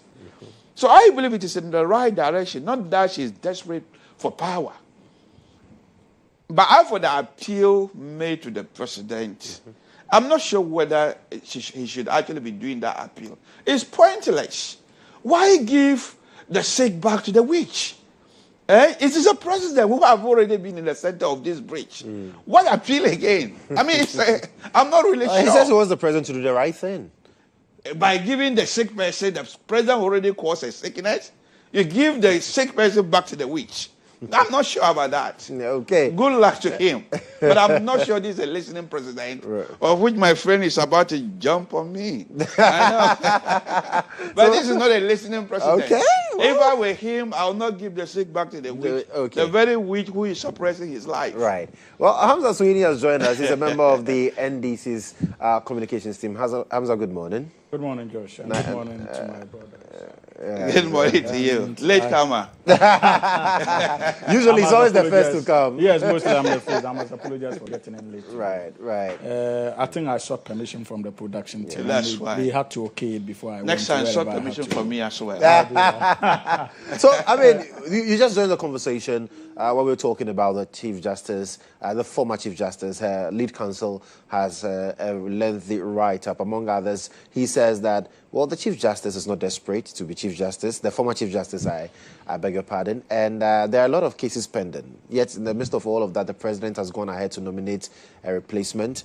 And also, she's not been given the findings and the reasons for the decision that was taken against her. And so she doesn't have all of this, yet this action has been taken, among others. So this is clearly setting a very dangerous precedent, which breaches all forms of laws as well. I think, Joshua, first of all, good morning to our cherished viewers as well. And I would like to use this opportunity to congratulate the nominated Chief Justice of the Republic of Ghana, Justice of the Supreme Court, Paul Baffour-Bonney. He is a man who has proven dedicated service as far as the judiciary ambit of our country is concerned, has so far discharged himself creditably across all regimes, and at all material times endeavored to ensure that he lived beyond petty partisanship when it comes to the delivery of justice. And is a man with proven integrity. I'm sure that even my good brother and friend Ishak would not have any issues to raise about the integrity, competence, and wisdom of his Lordship Justice Paul Baffour-Bonney. And so it is something that we need to commend. It is an appointment or a nomination that I consider worthy, and hopefully he would be able to bring about the desired reform that many Ghanaians have been yearning for when it comes to justice delivery in our country. I have absolute confidence in his ability to transform the judiciary, provided that we give him the needed support as responsible citizens of this country and spare him the petty partisanship that characterize our commentary when it comes to the judiciary. So clearly, that appointment was apt, and I know my brother agrees with me, and I have no doubt that it will go through eventually, even when it received the parliamentary seal of approval. Having said that, I have had the opportunity of reading the long piece of counsel for the former Chief Justice. In this case, I don't know whether it is okay to call him former Chief Justice or not. Well, she is former. I mean, well, okay, she has been removed. Yes, so I just wanted to be sure. Yes, I agree with you. She's former. Yes. So the removed Chief Justice counsel, and I think that he's doing what every lawyer would do in the circumstance. First of all, the forum for seeking such redress is obviously not the office of His Excellency President John Dramani Mahama. It is the law courts of the Republic of Ghana. His Excellency President Mahama, in consultation with the Council of State, went through the full processes as laid down under Article 146 of the 1992 Constitution. This is not the first time that article has been used in this country. Indeed, it was used under His Excellency President Mahama I, used under His Excellency Nana Addo Dankwa Akufo-Addo, and now being used under Mahama II again. And the processes are well known. And for me, if they are raising questions about the processes, the appropriate forum is where they have gone to. The courts. The courts. Remember that even before the determination by the Commission of Inquiry and the eventual acceptance of such recommendations by His Excellency President John Dramani Mahama, they had rushed the Supreme Court on a number of times, raising issues about procedure and their demands for public, if you like, handling of that particular case. The Supreme Court shut it down. and decided not to go into the nitty-gritties publicly because of the in-camera injunction under Article 146 of the 1992 Constitution. And that is what he needs to do. Again, he has also expressed another democratic ambit of the legal fight that they are championing at the law courts, which has to do with the politics aspect of it. And I think that the piece that he released was clearly in line with the political commentary angle of the case, because he understands that apart from the legal pursuit, there's the need for you to also, maybe based on where they stand, consider the possibility of winning hearts and minds. Lawyers do these things all the time. And that is why he's decided to go into the public domain with an article seeking to garner voices to support them and possibly make an appeal, not just to the President of the Republic of Ghana, but to the Council of State as well. Also within his democratic right to exercise such concerns. We do not have any issue whatsoever with it as a government, because we are convinced that His Excellency President Mahama acted in tandem with the laws of the Republic of Ghana until the courts say otherwise. That is the position of the law of the Republic of Ghana, and nobody has been able to demonstrate that there was a violation of Article 146 as far as the removal processes are concerned. That's one. Today, I am told also that one of the reasons why they are before the High Court has to do with an interpretation as to whether indeed a removal of Chief Justice from office has an indirect bearing on the position of the said Chief Justice as Justice of the Supreme Court of the Republic of Ghana. Again, when this issue came up, I indicated clearly on another platform that I do not think that the High Court is clothed with the authority and legal right to be able to determine such a matter, because it was about an interpretation of the 1992 Constitution, and that was directly. Now, you people took it as interpretation. It's not gone as interpretation. I'm coming. So it is an interpretation. They are seeking an interpretation. The essence of that is that they are seeking an interpretation, because if you are saying that there's a distinction between the office of the Chief Justice and her role as Justice of the Supreme Court, and for that matter, the fact that she's been removed as a Chief Justice does not mean that she is removed as Justice of the Supreme Court. You are simply seeking an interpretation of that particular injunction that has been spelled out clearly under Article 146 of the 1992 Constitution. And it is not for nothing. When the issue broke, I said that, look, that's the wrong forum. But in any case, the door is not shut on them, because even the High Court is clothed with power on her. On you people. No. The High Court is still clothed with power. Right. Of reference. So the High Court can reference that aspect of the court case to the Supreme Court for interpretation. And that is what the learned Attorney General has done dutifully by, first of all, filing a motion at the High Court seeking a transfer of that particular aspect of the case to the Supreme Court for interpretation. You see, that is foresight. We are dealing with the legal team at the Attorney General's department. They understand the legalities of this issue, and they have demonstrated fidelity to the 1992 Constitution. And they have taught have taught it for years, both the Attorney General and his deputy.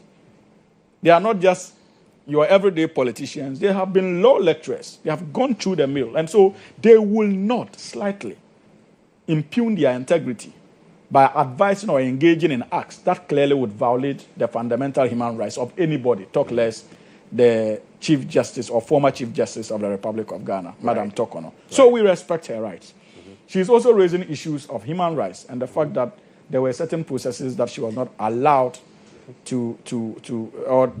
she considered unfair as far as the engagements were concerned. Yes. Again, the appropriate forum is the High Court. The High Court has the power of judicial review. If at the end of the day she's able to substantiate these allegations, I'm convinced that the High Court will give the appropriate orders, and the president being a listening president and the government willing to honor the dictates of our 1992 says the president does not appear to be a listening president. It is not about a choice. If the High Court today says that, look, what the processes that you took her through were clearly unfounded, unjustifiable, and against her fundamental human rights, whether the president is a listening president or not, the president would have no option than to honor the decision of that court.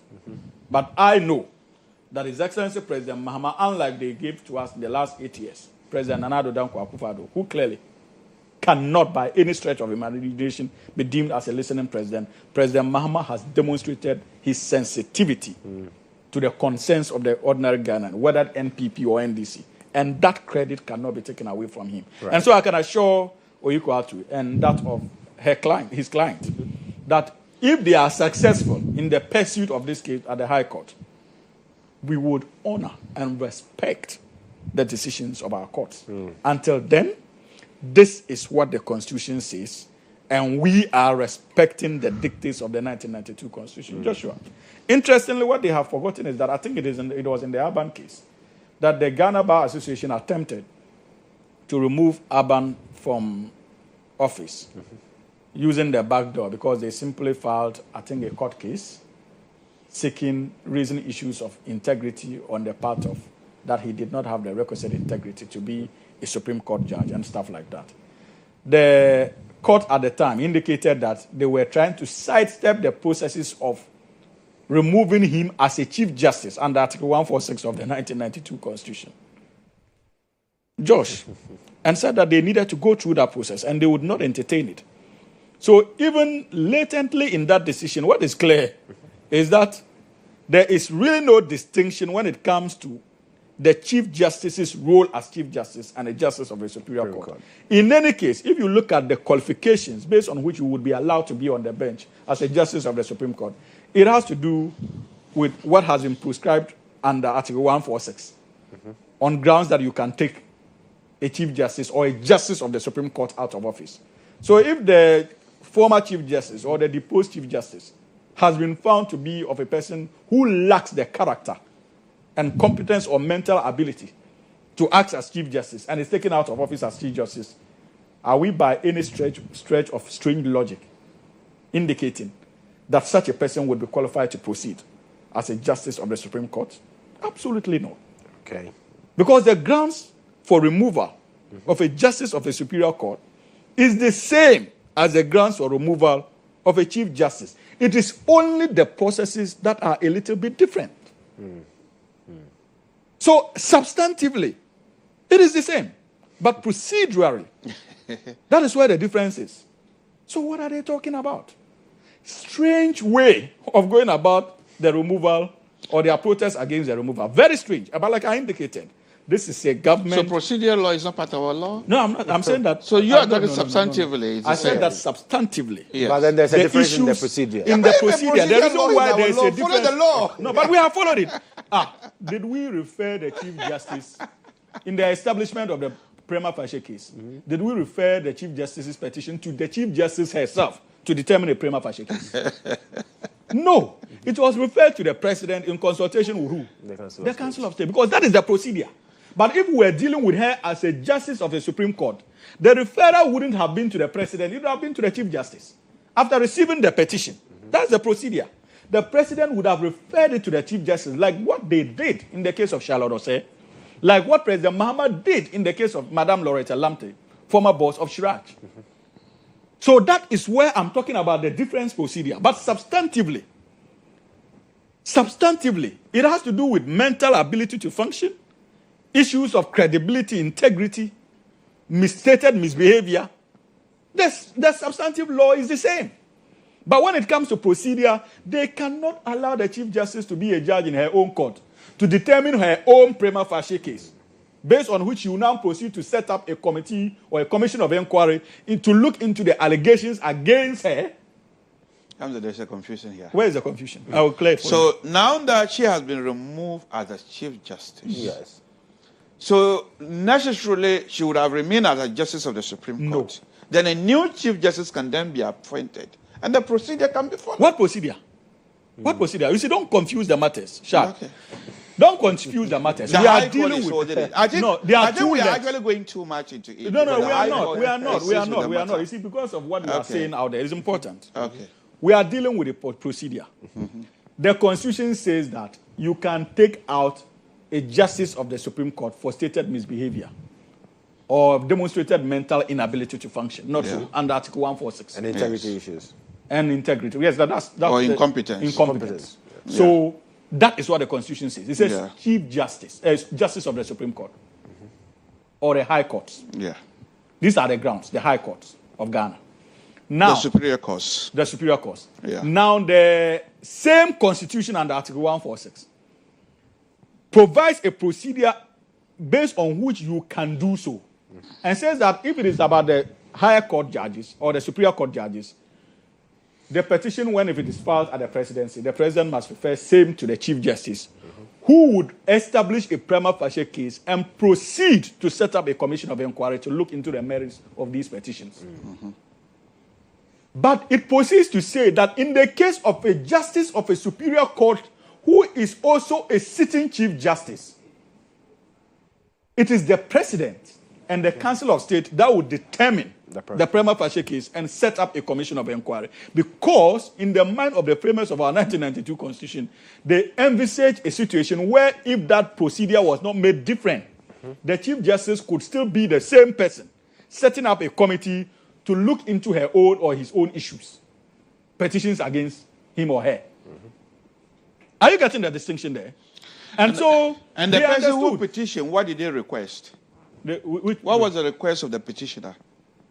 It was clearly based on stated misbehavior. No. Some of the request of the petitioner was to remove as Chief Justice from office as a Chief Justice. Oh, that's one of the matters before that. You see, but there's nothing wrong with that.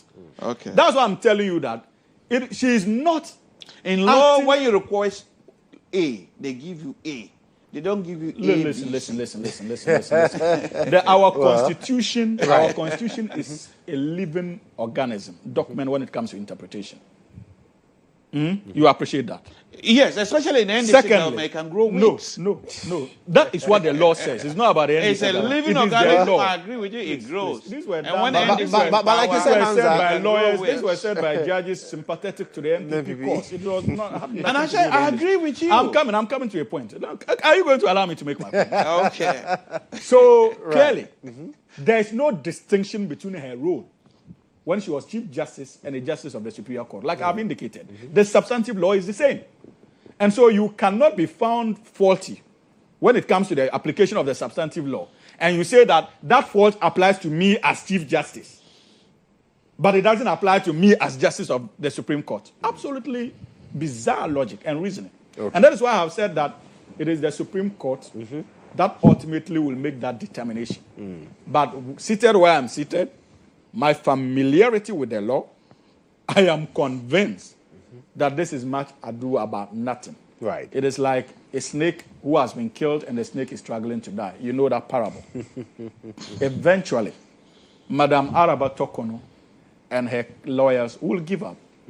But since Ghana is a democratic country, let us allow them, with the support of her friends from the New Patriotic Party, to explore all the legal avenues in this country, because it is not by accident that those who seem to be championing her defense are the very people in the not too distant past Ghanaians accused her of being in bed with and promoting their interests as Chief Justice of the Republic of Ghana, from the likes of Godfrey Dami to the former Attorney General, Ayuko Etu now. Ayuko Etu, yes. So clearly, that partisan agenda has been stripped bare by what is happening today.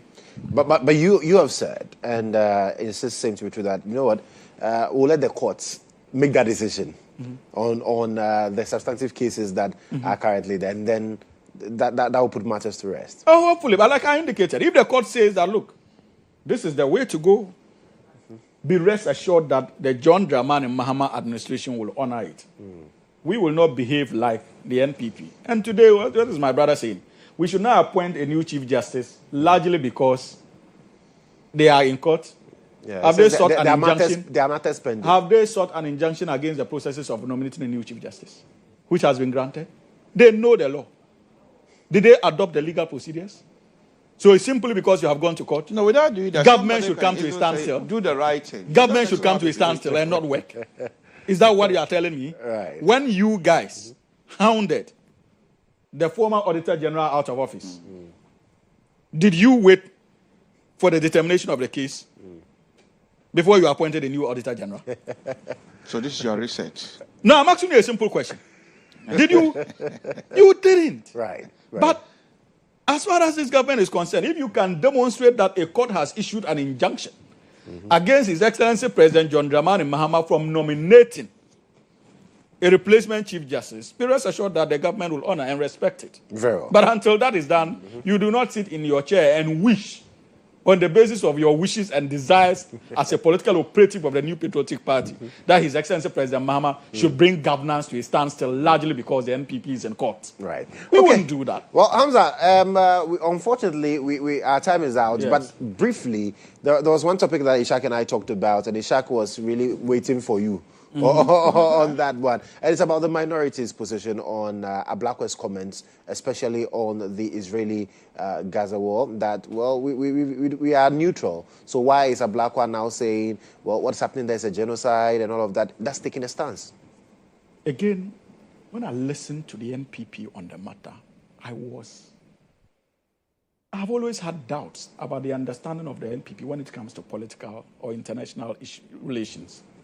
But this was terribly, terribly, terribly below the belt. In all honesty.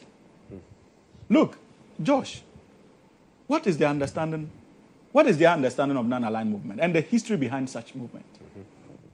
Non-aligned movement does not mean that when it comes to what is wrong or right, countries of the non-aligned movements would not declare a position. It was simply grounded on a principle of not taking sides in the international dynamics or politics between the West then, led by the United States of America, and that of Russia. Yes. It was simply to pursue the interests of the bloc. But even in that pursuit of their interests, they were clear. The likes of Fidel Castro. Countries that were still under colonial rule, they were clear in taking a stance to the effect that indeed this was unacceptable. And remember, non-aligned movements, they were made up of countries that were also developed too. It was not just made of underdeveloped countries. Absolutely not. So decisions were taken based on what was wrong and right. And so as a government, if we say that we are non-aligned, or as a party, as a republic, it does not mean that when it comes to the definition of what is right or wrong, government will not have a position. Okay. Mind you, the foreign minister's declaration is not a declaration in support of the politics of Gaza, neither is it a condemnation of the politics of Israel. It is a condemnation of what we consider an affront to fundamental human rights. It is not about who is right or wrong when it comes to the causes of the conflicts. And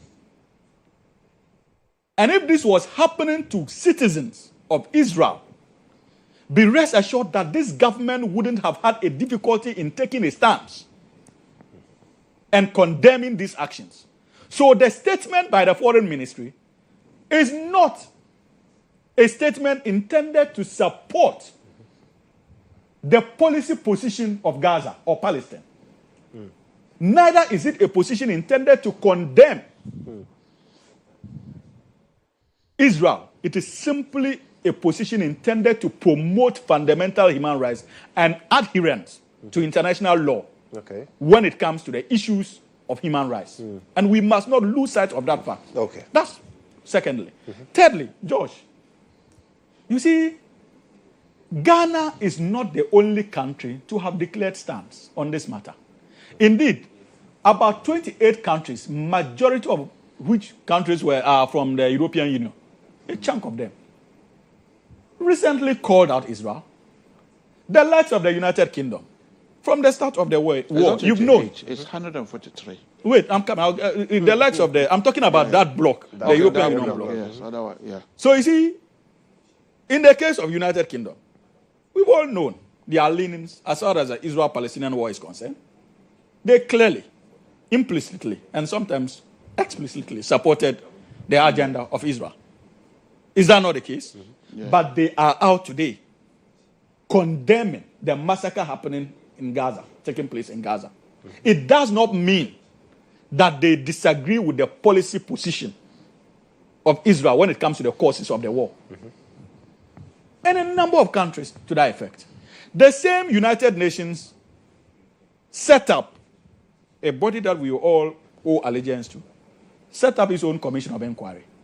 The commission of inquiry came out last week and indicated that what was happening in Gaza was genocide. And that Israel needed to stop that genocide. Oxfam has made a public pronouncement on it. These are international bodies. The UNHCR has stated its position. Doctors Without Borders has stated its position. The special rapporteur. The special rapporteur has stated its position. Many other countries that in principle agree with the position of Israel against Palestine have condemned what is happening now in Gaza. And you expect Ghana to be an island when it comes to that debate? Does it mean that we do not have fundamental human rights principles that we hold dear as a republic? And so they need to understand that they are dealing, and you are making reference to the MPP, they need to understand that they are dealing with a very meticulous regime.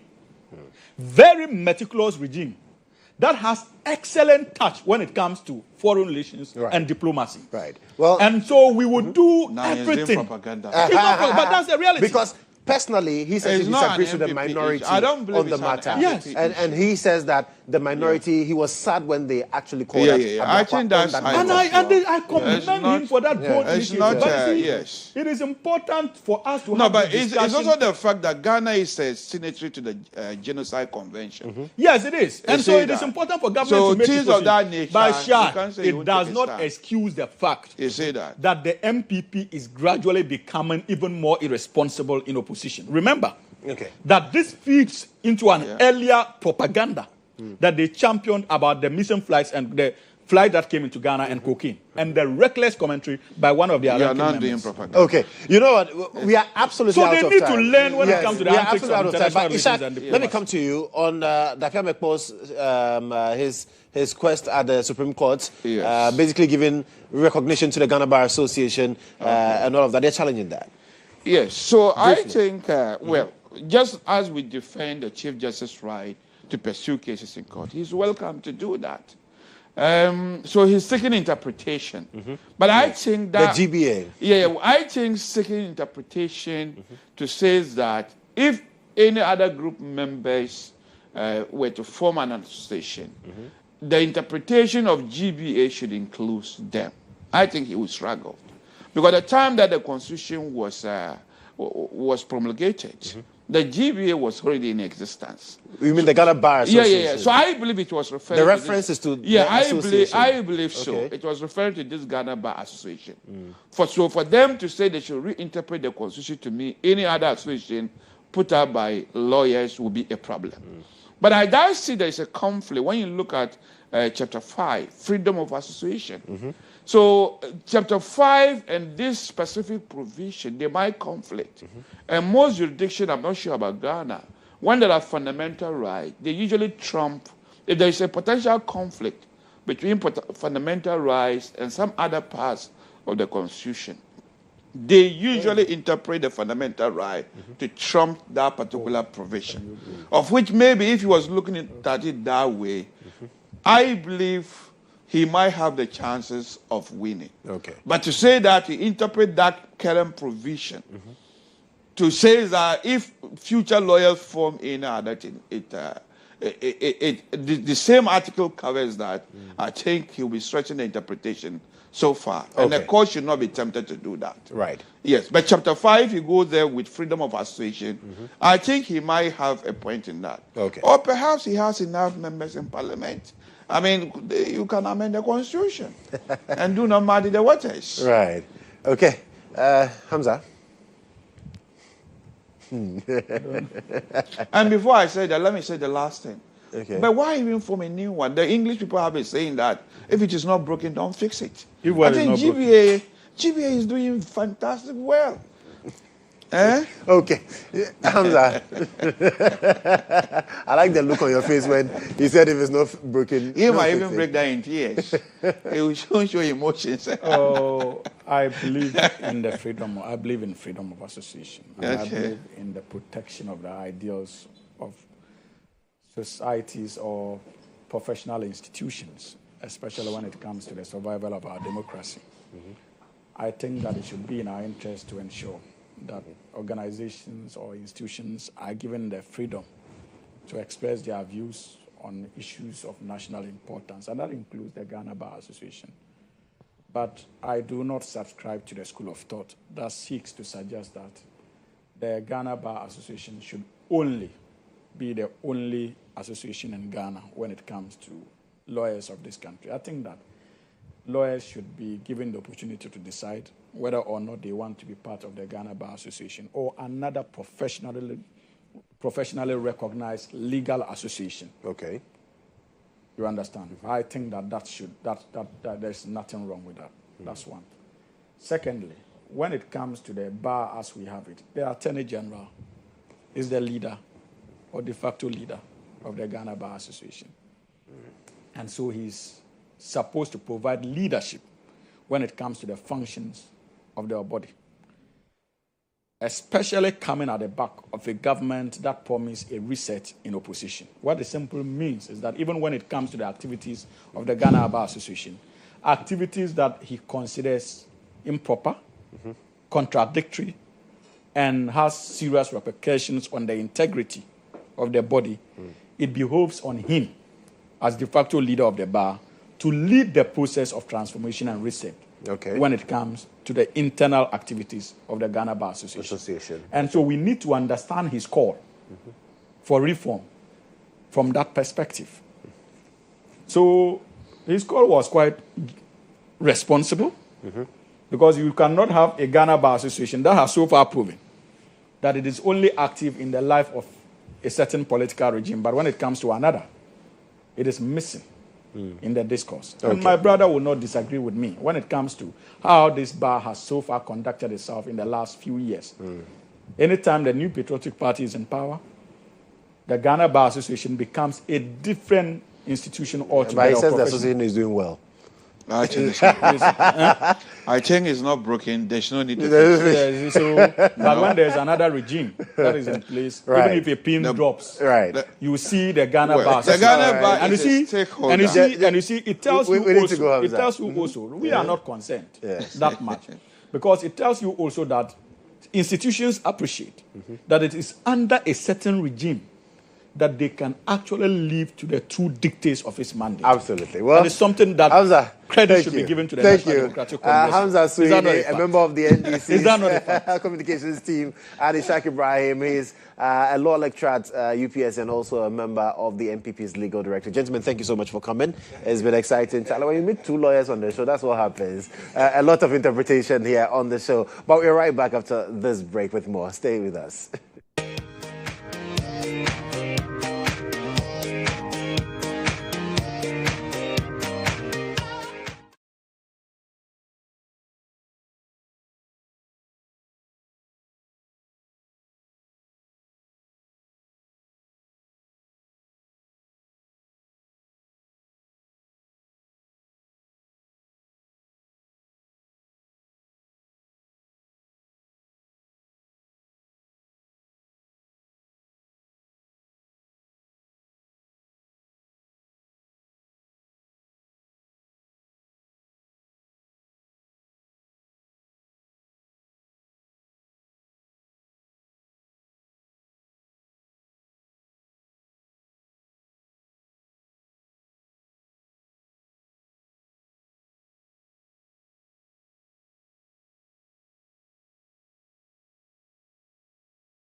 Put, family planning means that a couple or an individual, the number of children you want to have. So like you said, it depends on the individual. So it's not only for married couples.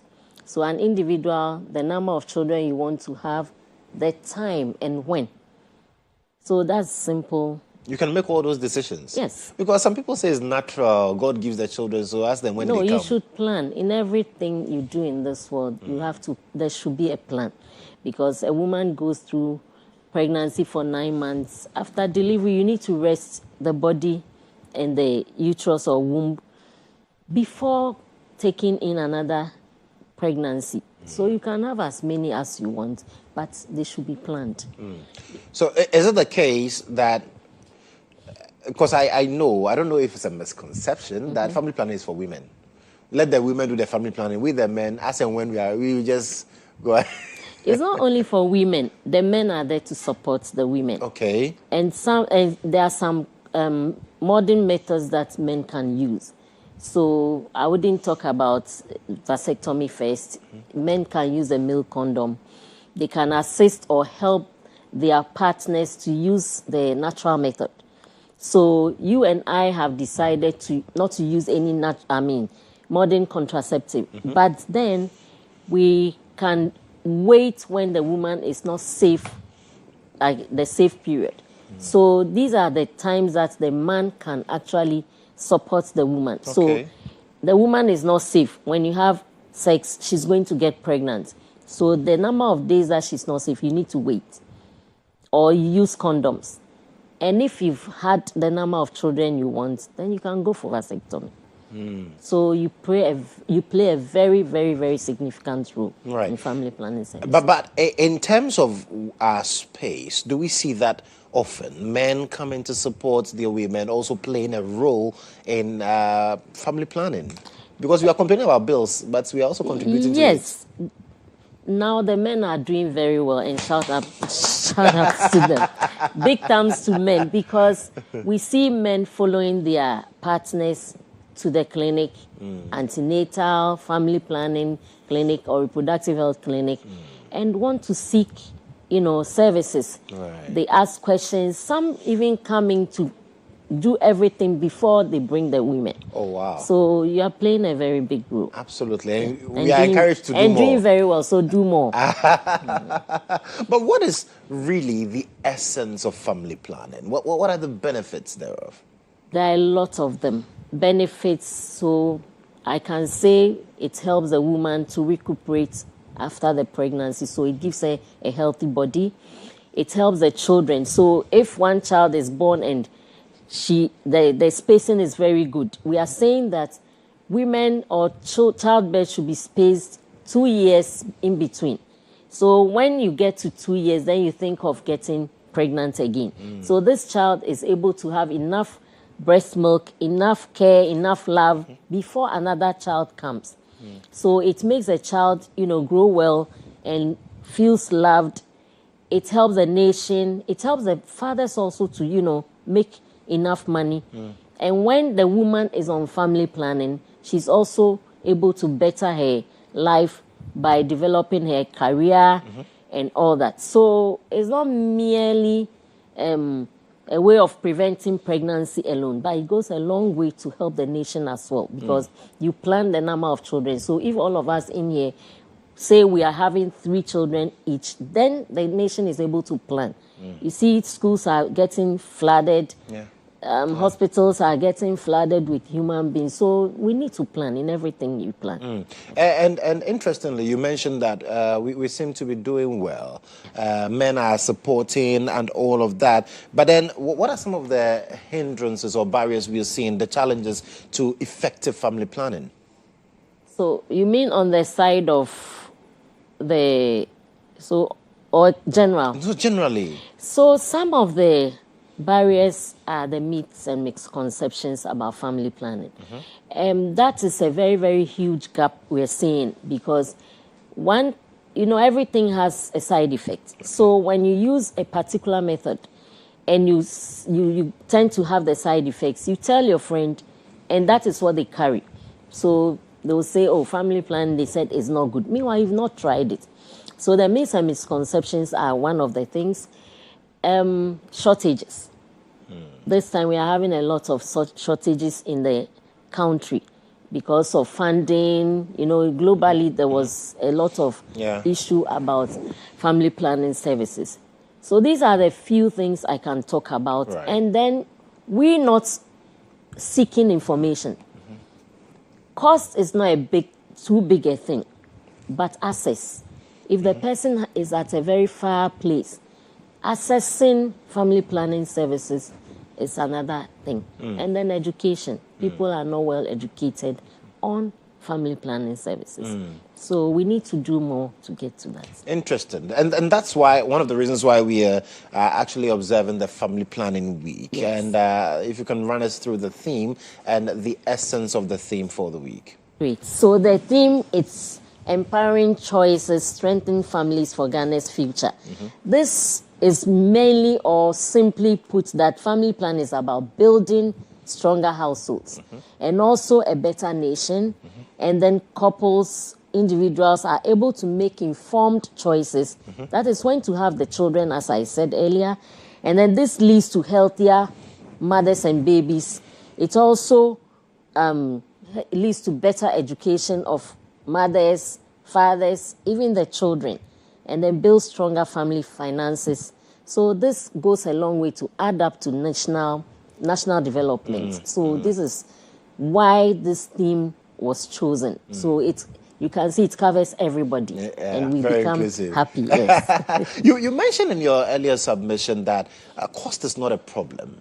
And it's one of the things people say, oh, family planner, I'm going to spend money. I don't have money to do this. I don't have money to do that. Well, what is the situation with that? And if it's not a problem, why is it not a problem? Sometimes we'll say it's, I'm saying this carefully. It goes a long way to become, in quotes, free. Because you use a particular method for 12 whole years and you pay less than 50 cedis. Oh, how? Yes. So IUD, if IUD is one of the long acting reversible contraceptive is copper IUD. If it's inserted for you, it goes a long way. You don't pay even 50 cedis. You don't pay 100 cedis. So virtually it goes to be like it's free. So I know people are having challenges with money, but we go again to buy expensive things for ourselves as women. So it shouldn't be a problem. Right. Yeah. And what about the whole, when you use contraceptives, you have these effects, you have that. Are those really true, or they're just people's experiences and myths about the use of family planning methods? Yes. So like I said earlier, we have the myths. It's good to go to a family planning unit. You'll be given a counsel. So you go through counseling to know all the methods.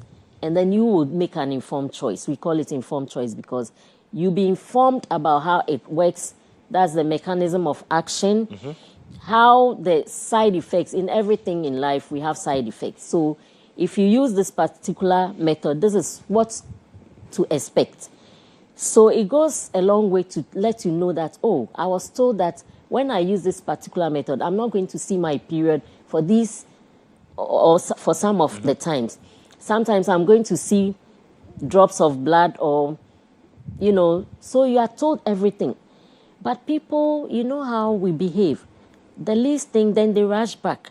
So it falls on we, the health workers or service providers, to do a lot of teaching. So as we talk on TV now, I know a lot of people will hear and then they'll start asking their questions. So the myths are there, the misconceptions. People have not even tried, but they already have some thoughts against whatever is going on. So this is what we have to fight. And in terms of what we need to fight, I know that we say we are a very religious country, and sometimes I have heard in some cases where we are told, oh, this is of the devil. If you're a believer, no. Why are you trying to stop what God is doing? How does that also play into how people accept or reject these family planning services? Thank you. This is a very, I'll say, thorny issue because religious beliefs, personal beliefs, and all those things come to play. Yes. So, but then you should also, as health workers, accept people's beliefs and find a way of educating people. How do we go about this? We need to talk to the opinion leaders of those communities, those religious beliefs. I know certain religious, groups do not accept family planning. But then the natural one is there, where you don't use any modern contraceptive, but you go using your menstrual cycle. So we need to talk to these people. What if that one fails? That is the problem. And again, other modern family planning methods also could fail because they are not 100%. Okay. So in life, we need to, come to terms with certain things and then accept them, talk to them. As we speak to them, they understand and then go back to talk to their people. So this is how we need to go about it. But if I have a particular religious belief and it says I shouldn't use family planning, then every year I have a baby. What do you think will happen to me as a woman, my partner, and the other children? The woman may die because having had about 10 children, you may bleed. You may go through a lot of things, and these children will not have enough care, and they may fall into certain diseases because you have a baby, so that's what we call earthly twins. Within a year, you've had another baby, so you are breastfeeding both children at the same time. Does it not affect you, the mother? It's a big issue. Interesting. So what are we to expect this week, the family planning week? When is it starting and what are the activities that are lined up for us? Yes, so it's starting from the 26th of September to the 3rd of October. Okay. I think the launching will be done tomorrow and certain marketplaces, I think Makola, Agbogloshi, Medina Market, and Kaswa Market, the big markets, there will be free counseling, free family planning methods will be given to people. A lot of education will go on. And these are the things that have been slated for the week. Right. Celebration. So we are encouraging people to take advantage of the gatherings at Makola Market, Agbogloshi, Medina, and Kaswa. Kaswa, to go there and listen. If you need certain methods will be given. Of course, some cannot be provided there because they are more of, the procedures cannot be done in the office. Yes, cannot be done there. Okay. Especially the IUD may not be able to be inserted there. So everybody should go to any place that is close and then we'll have all this information. So family planning is for everybody. The men, you are encouraged to also participate. Absolutely. Anthony, thank you so much for coming. The message is clear that we need to take those informed choices. And then if you are confused about anything, just move to the nearest health facility next to you and then get some counseling, and then we cannot be having plenty babies all over the place like that. Let's plan, have the children that we want, and it will be a good thing for us. So Auntie Doris J, she's a midwife from the Greater Accra Regional Hospital, helping us appreciate that conversation on the Family Planning Week, which is starting on the 26th of September to the 3rd of October. Any market close to you, the Agbogloshi Market, the Makola, Medina, as well as Kaswa. Just get close when you see them around and get to listen and get educated as well. Well, that's it for the conversation on family planning. We are back with more on the show.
To cervical cancer, quite a monstrous thing, and it's also because we are not informed too much about it. And to help us appreciate that, we do have this morning Dr. Juanita Nkansa. She's a clinical oncologist at the Kolebu Teaching Hospital. Doc, good morning. Good morning. I hope you're doing well. I'm good. How are you? I'm okay. I'm okay. But we're talking cervical cancer. What exactly is that? So cervical cancer is when you have cancer at the cervix. So simply put, cancer is a disease that can affect the body if you have what we call mutation in the cell.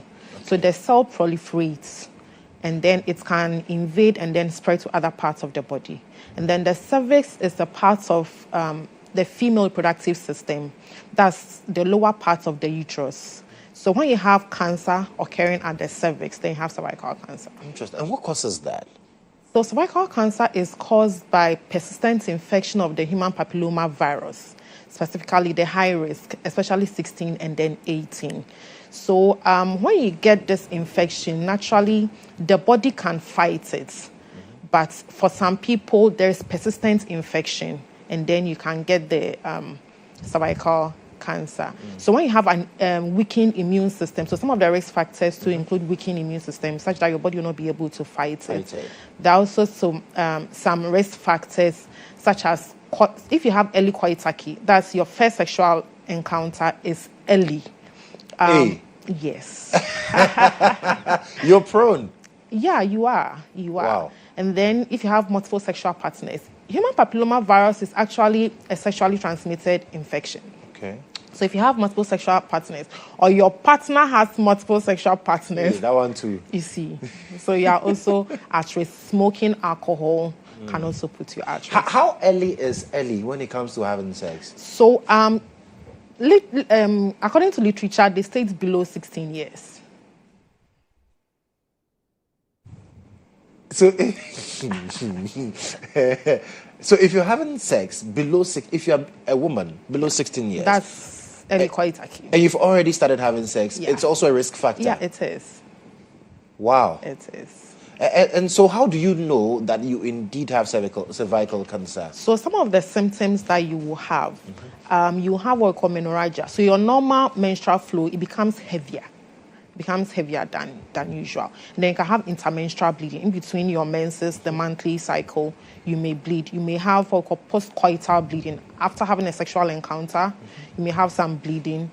And postmenopausal bleeding, you're already menopausal. You've stopped seeing your menses, but then you begin to see blood again. And then sometimes you can have vaginal discharge. It may be brownish, it may be pinkish. It may have some foul smell. And also these are sometimes you can have pelvic pain. Wow. And sometimes you may even not have any symptom at all. In your experience with Ghana, for instance, where are we when it comes to cervical cancer? What's the prevalence rate amongst women and all of that? So according to global cancer statistics in 2022, we record about 3,000 new cases. And out of which the death is like 1,007. And when you come to our center alone, cervical cancer is like the fourth highest cancer that we record. I think this year, up to about June, we've recorded 141. That's our center alone. Wow. National center. We haven't added the statistics that we get from the gynae and then Rage and Confanoche and others. Yeah. So it's an albatross on our necks. It's something that we are battling with. It is. And it's sad because it's preventable. And that's why we are talking about it. You see, unlike other cancers that we may not know the cause, this one we know the cause and it can be prevented. So it should be a thing of the past. I mean, when you go to other developed countries, they don't even talk about cervical cancer because it's a thing of the past. It can be prevented. And we are not preventing it. Yes. We are exposed to all the risk factors that you mentioned. Yes. But I think the government is working on, I think October 7 to 11, they want to launch the cervical cancer prevention. So they want to launch want to launch the immunization. Okay. Such Yes. that now girls between 9 9 to years 14 exactly. I can think be. I they will saw that. add it to the immunization schedule. Okay. Which is very good. But is it treatable? It is. It's treatable. So when someone has cervical cancer, we take the history, we examine, we do investigation, we call metastatic workup, we do imaging to know the stage. We have to stage it. Okay. So it's based on the stage that we know if it's curable or not. It can be treatable. So if it has spread to other parts of the body, usually it's palliative. But if it hasn't, it can be cured. Yeah. Well, talk to me because I know there's an awareness and screening program coming up. Yeah. Talk to me about it. So that's Soroptinis International. Okay. So the Ghana branch, Soroptinis is actually established in about 120 countries. So for the Ghana branch, we are aligned with the World Health Organization to prevent cervical cancer.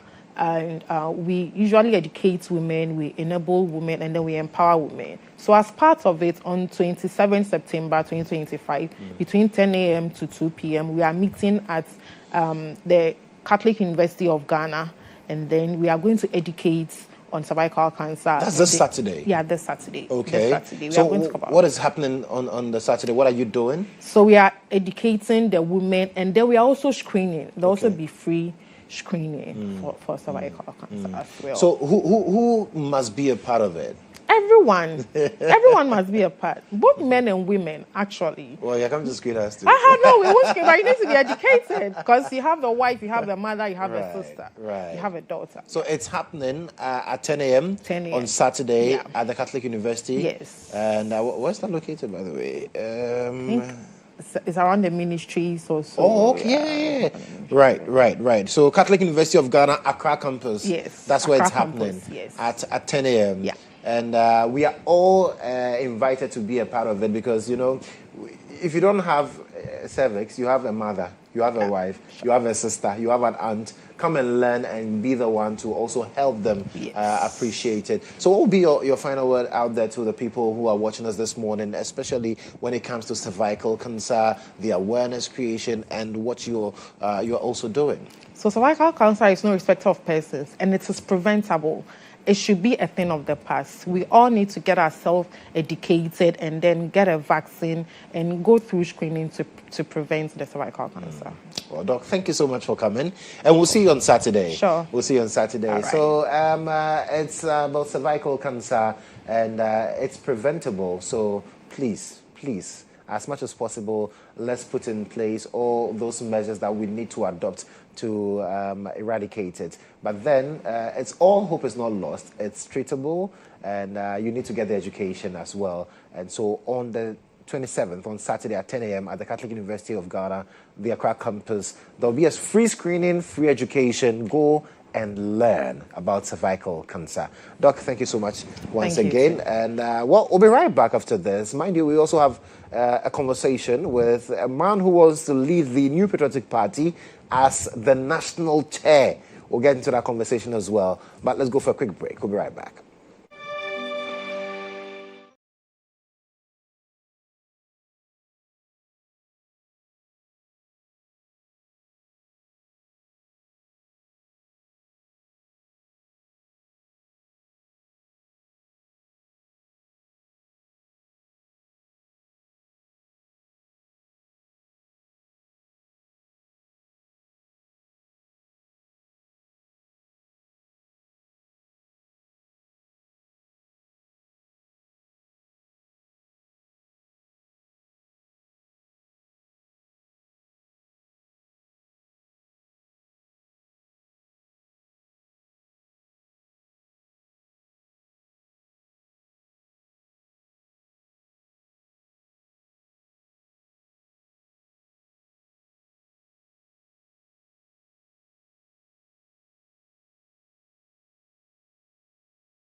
Tomorrow, Friday, there is a divine convocation in the Ashanti region, and I'm glad to have that conversation. It's on Extreme Grace Mandate 11. And to help us with that, I have Reverend Maxwell Oforia Sante and Reverend Alexander Kwapna Kwache. They are all pastors from the Glorious City Church, Accra. Gentlemen, welcome.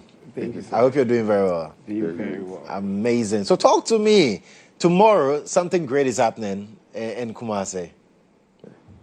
When we talk about EGM, EGM is about a Extreme Grace Mandate, which is a mandate that God gave it to our father from London when he was pursuing for his PhD. Okay. Yeah, and he had a call, he had an encounter.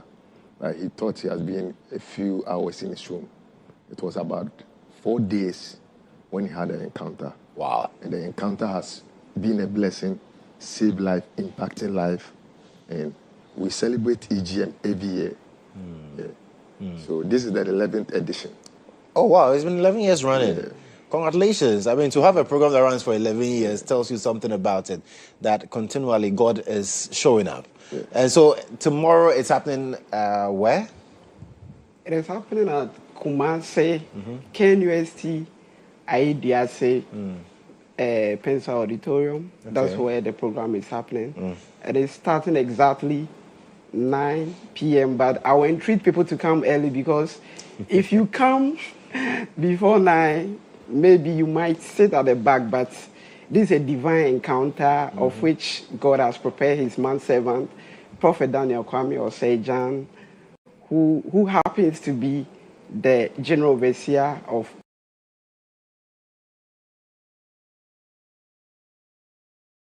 Pleroma International Ministries and the Glorious City, and also a founder of PDKODM Foundation, which has blessed a lot of life, saving life, as my brother rightly said. He received the mandate, and the mandate has been a blessing to a lot of people across the globe. Okay. Myself and a lot of my brothers, we are beneficiary of this Extreme Grace Mandate. And so what should Ghanaians look forward to tomorrow at EGM 11? What I will entreat everybody is about having a good relationship with God. And in this era, a lot of things are going on. True. Yeah. And you need an encounter. That is what everybody needs. Yeah, so that it will move from the next level to the next level. Yeah, that is the reason why this time the theme is the move of God. The move of God. Yeah. Wow. So everybody will have a share and a token what God has planned and the entails of their purpose in life. Because a lot of people are moving in life, but their purpose in life has been a helter-skelter. And EGM, when it comes to EGM, healing, miracles. I remember last year somebody was having a kidney, and the man of God asked his sister to go and buy water from outside so that he poured over it, and the guy was healed. Kidney problem healed at EGM. Yeah, Wow. Instant miracle. There's a whole lot of miracles that. So the testimonies are endless. There are many, and you see the move and the tangibility of God. Yeah, anytime we have EGM, it's where God showcases who He is to the people. So EGM, God, the angel, Jesus Christ, everybody entails, because all the interlude of the move of God is coming on tomorrow at 9 p.m. At Mensah Auditorium, IEDRC. Yeah. Interesting. And so who is invited to be a part of it? Is it for students? Is it for young people alone? No. No one is exempted. Everyone is invited. Being sick, being not sick, everyone, child, adult, everyone is welcome. And as my brother rightly said, EGM is something that you can't talk of and ignore miracles. Okay. God comes in his own way to bless his people. So we are entreating each and everyone to come. We know a lot of people have already set off to Kumasi from different places all over the world. We have people coming from USA to join us, looking at how this program has impacted life and transformed life. we will entreat each and everyone to come. And I know your life wouldn't be the same as the man of God received the extreme grace mandate. It's for our benefit. The Bible says that in his fullness have we all received grace upon grace. And that grace that our father, the prophet of God, received will surely work for us. So we are entreating each and everyone to come. Is Prof going to be around? Hey. I like that. Hey. Yeah. This morning he was at a joy plan. Right. The prophet of God is in town. And everybody, a lot of people from the outside, they are all here in Ghana. Absolutely. And everybody is moving to Kumasi. Because right now, all the buses, everything, it's a free bus. Okay. Yeah. Free buses to shuttle people from Accra to Kumasi. From Accra to Kumasi. Not Accra. Not Accra, the entire nation. Hey. Yes, please. Oh, wow. This should tell you how God wants to bless his people. And it's for free. Yeah, we don't want means of transportation to be a problem for people. Absolutely. So there's going to be free bus, even accommodation. If you want to stay for long before the program, you are welcome. Charlie, you guys do all. So just pack your things and just get ready. All you need is your body. Just bath. Your body, we need. I like that part. So all you need is your body, just bath, and then let's meet at EGM 11, and it's a move of God that you cannot afford to miss. And where can people get the buses if they're in Accra? Yeah, Accra. We have at the Pantine Junction, where that is where our church is. The churches. Oh, okay. So from the church location the Accra, Junction, it's the Star Oil. Oh, okay. Yeah, the Star Absolutely. Oil. Guys, thank you so much for coming. And we're looking forward to experiencing the tangible hand of God once again at EGM. All right. Thank you. All right. So that's it for the conversation. 9 p.m. tomorrow, it's happening. EGM 11. You can't afford to miss that encounter. Well, after this break, we return with that conversation with Bright Kankambwedu. He wants to lead the New Patriotic Party as chairman and believes the time is now. We'll get to explore his vision for the party. We'll get to look at exactly why he thinks this time is the time for him to lead the NPP. We'll be right back.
Yeah,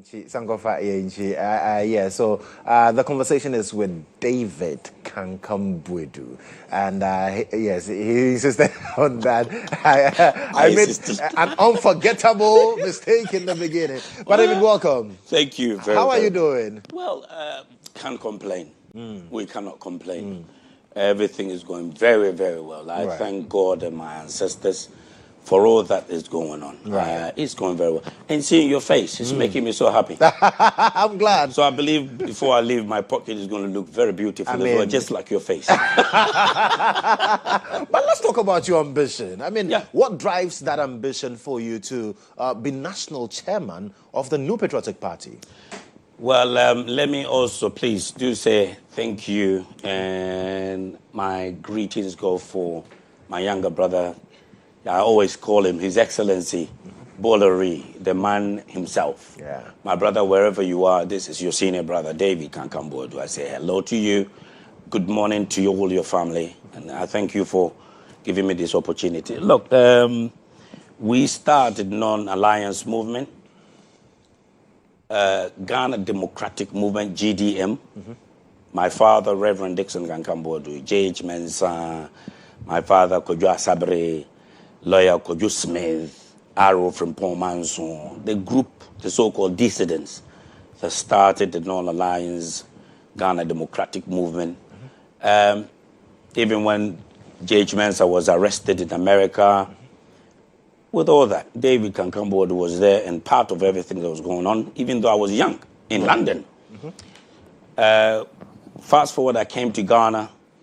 Thank God my dad, dear Will Kufuor, old man, good morning to you, your son, David Kankambwedu.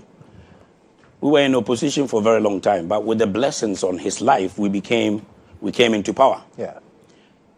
Now, I came to Ghana. I became the spokesperson for His Excellency, then sitting Vice President Alhaji Aliyu Mama, my big brother. I call upon his spirit to support whatever I'm doing positively. I was the spokesperson. And also I say hello to my nephew, Dr. Farouk Aliyu Mama. My nephew, glory be to your name. I became the spokesperson for Alhaji Aliyu Mama.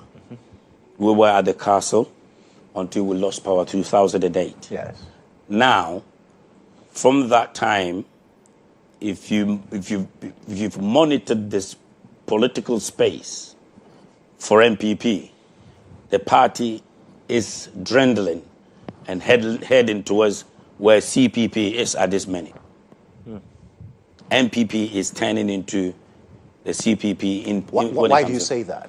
Because from 138 MPs, 137 MPs, we have only 86 now. The group we have in MPP today are those who did not vote for us. They did not vote for us. Therefore, from 137, we came to 88. They did not vote. They're angry. It brought in voter apathy. So they did not vote. This is one group we're talking about. The next group are those who stayed in the party, voted for us, and now we have 87 MPs. The staunch members. Now, these staunch members have also been split in groups. Dr. Baumia, Kenneth Japon, Brian Champon, Dr. Bichum. But this group we're talking about, those who are angry at home, they were angry not with David Kankambwedu. They were angry with the status quo, subsequent leaders. So we have these three groups that are in the party. And the party is literally collapsing. We're fighting each other. When we were bringing the party to Ghana to establish MPP, J.J. Rawlings was our party opponent. He was literally our enemy. By the grace of God, we established the Fourth Republic.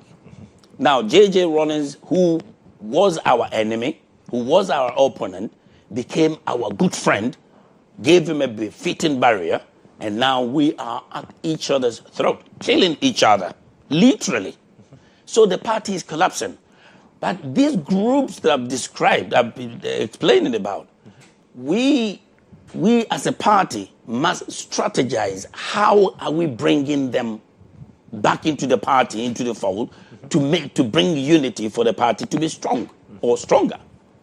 It is only David Kankambuadu who's coming in with a new face, right, with a clean reputation. My reputation is completely intact in the party. Okay. I am completely unblemished, and I have the humility as one of the senior or one of the alphas and the omegas of the party to bring the party into unity. Because some have said that unity is what will be very difficult for the New Patriotic Party, especially looking at how tense your internal races have been over the years. And now it's even going to get even more intense with what we are seeing ahead of us in January. It is exactly the reason why, especially the national chairmanship position, we need no one with experience. We don't need anyone with money. We don't need anyone who can say we've done it before, so we have the experience. We don't need name.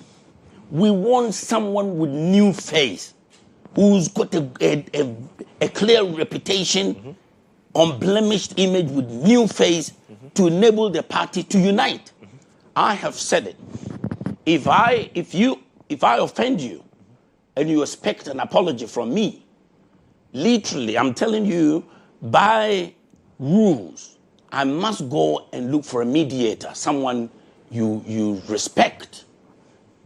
I must go and speak to that person to come and talk to you so that you will forgive me. Seeing the face of your father, one of your uncles you really respect, I go and speak to them. Come and talk to my brother for me. I've offended him. So please be the mediator. It will cool down things quicker than me coming in front of you, because you'll be sitting there seeing me coming. You think he's coming again. You're going to even end up running away. But if I bring someone you respect to mediate, so I'm telling all those who are trying to contest for the national chairmanship position that David Kankambuadu is the only one, the party members, the grassroots, those who are angry, the division.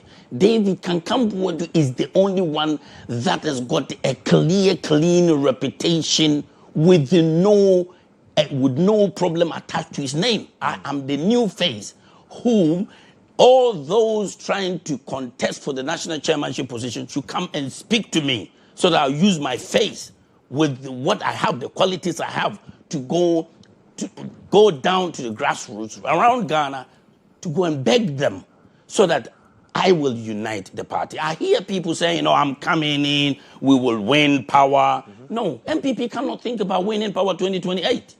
If anyone thinks about winning power, they're all my political grandchildren. That is the reason why they think about winning power. You must think about unity first before you think about winning power. Right. And so what practical steps will David Kankambuadu take in bringing the party together? I've told you. The qualities I have laid down. I must go around Ghana with my new flag bearer, whoever that's been elected.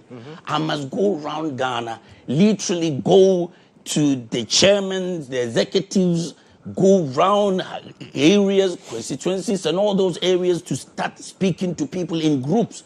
This is we are now going to establish MPP afresh. Okay. Because of all that has been going on. I will make sure I go down the floor, down there to speak with our grassroots, to unite the party. It will be all over television, radios, meeting people face by face, to try and bring them together. I will let them know that I am not coming in to use you and dump you. And how will they get that assurance? You talk about the fact that your reputation is unblemished in the party, among others. But then we also heard that even at the constituency level, some constituency executives, they felt so sidelined in the party over the past years, even when the party was in power. So how are you in a position going to assure them that indeed this new administration is inclusive of them? My younger brother, listen, you talked about they felt sidelined. Yes. By David Kankambuadu?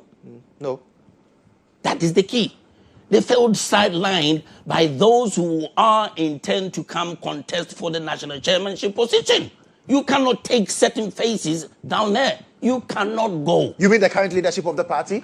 Current, whoever that's been there for our party to be where it is. I'm talking about, and My word is for the national chairmanship position.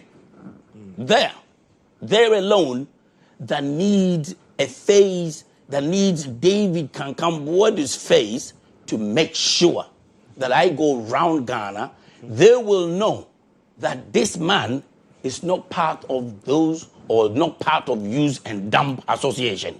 They will use you and dump you. And then you call them, they don't pick their calls. Look, we are so many. The membership in Ghana, we're so many. But let me tell you, you cannot say that you don't have the money to take care of them. So you don't pick your call. My brother, we have so much wealth that is taking care of the Western countries. So why are we not using what we have to take care of our people? I'm not going to open the book of plans I have for the party because they will try to steal my ideas. I'm not going to talk about it. They'll steal your ideas. 2017, I contested for the national chairmanship position. And I did say, put down my plans of what I'm intending to do for the party.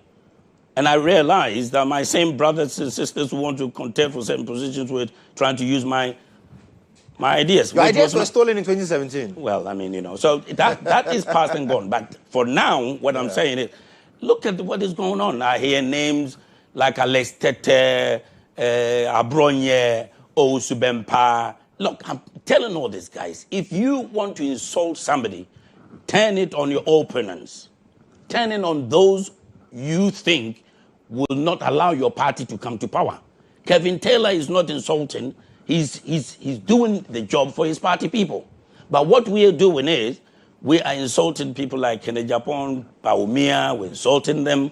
But if these two guys, my brothers, one of them wins, and I'm national chairman of the party, I must go and buy political akesha to clean their image before I can sell them to Ghanaians.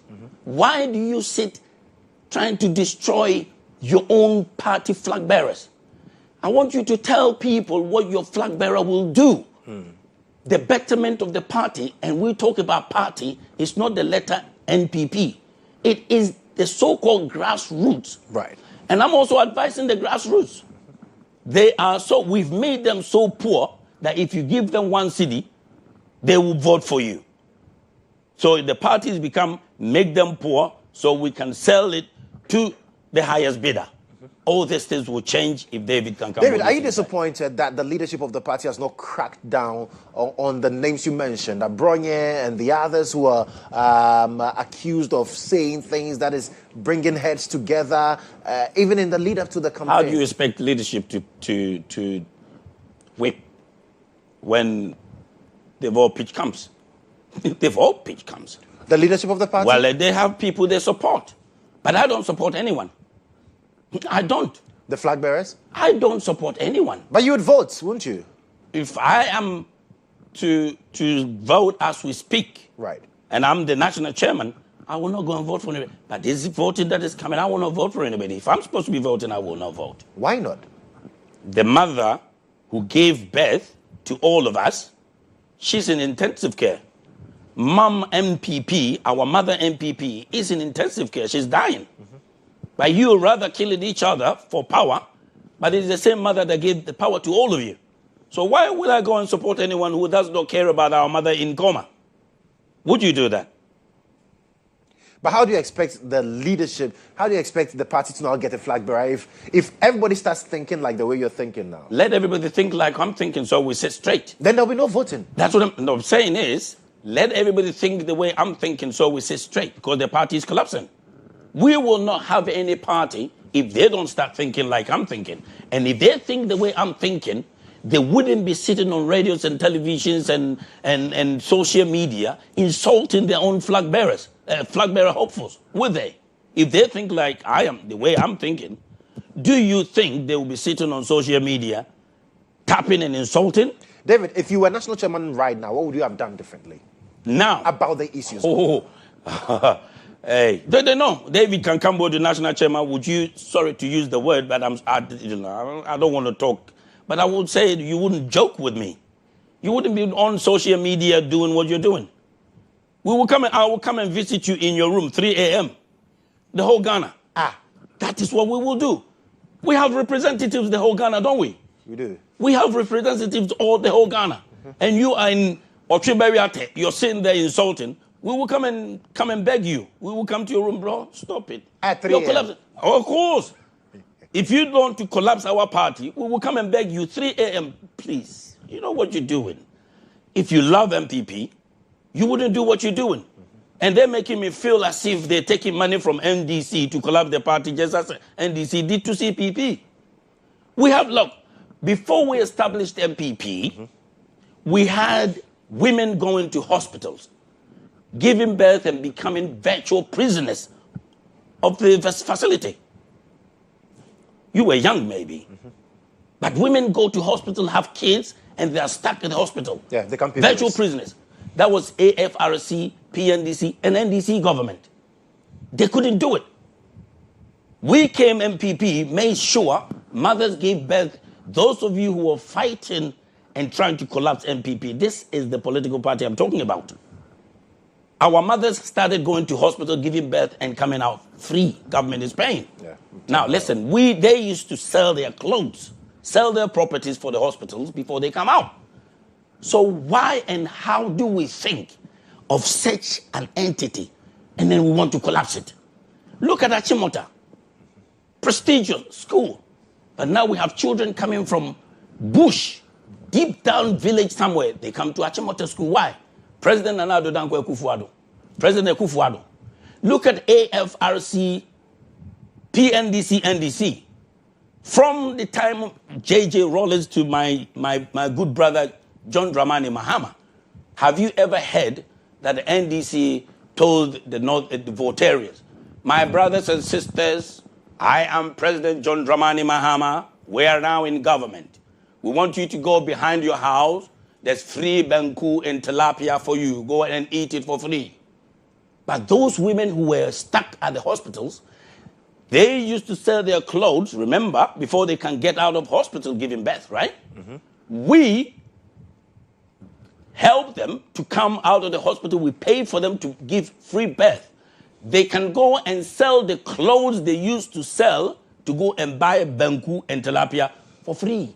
But AFRC, PNDC, NDC, Ghanaians should tell me if NDC government going down to AFRC, if they've managed to give Votarians Akble and Keta schoolboys for free in Volta region. What's your point? My point that the is, administration or the MPP is what, more social? My point is that MPP is the only political party that think about the ordinary Ghanaian.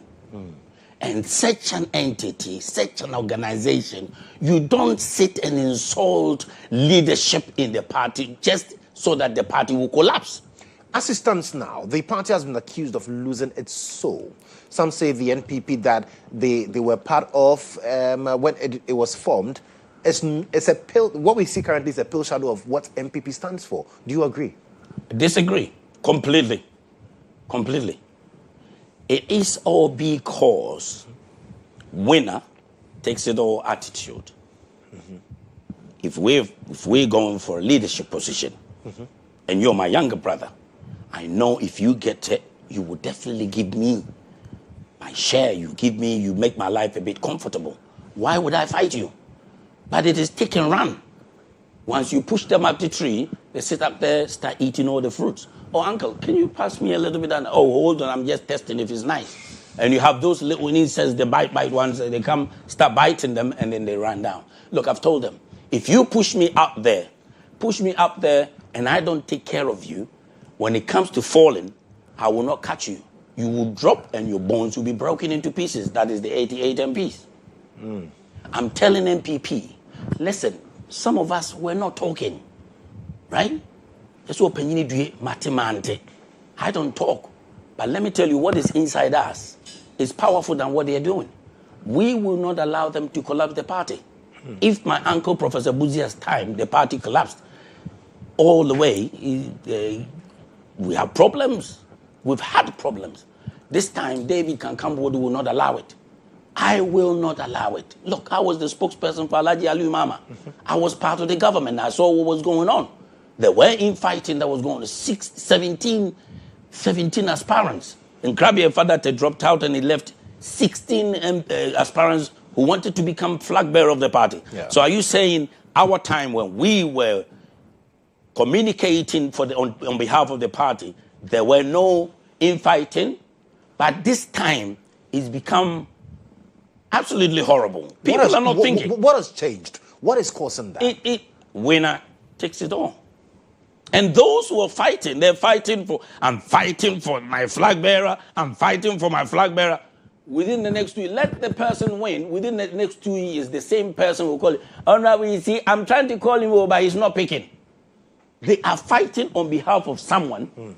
But the next minute, the same group of people will come and start complaining that my guy is not picking up. So please, my point is very clear. I'm whipping all of you in line. All of you. That is all I'm doing. I want them to know that we have a better future in MPP than what we're seeing today.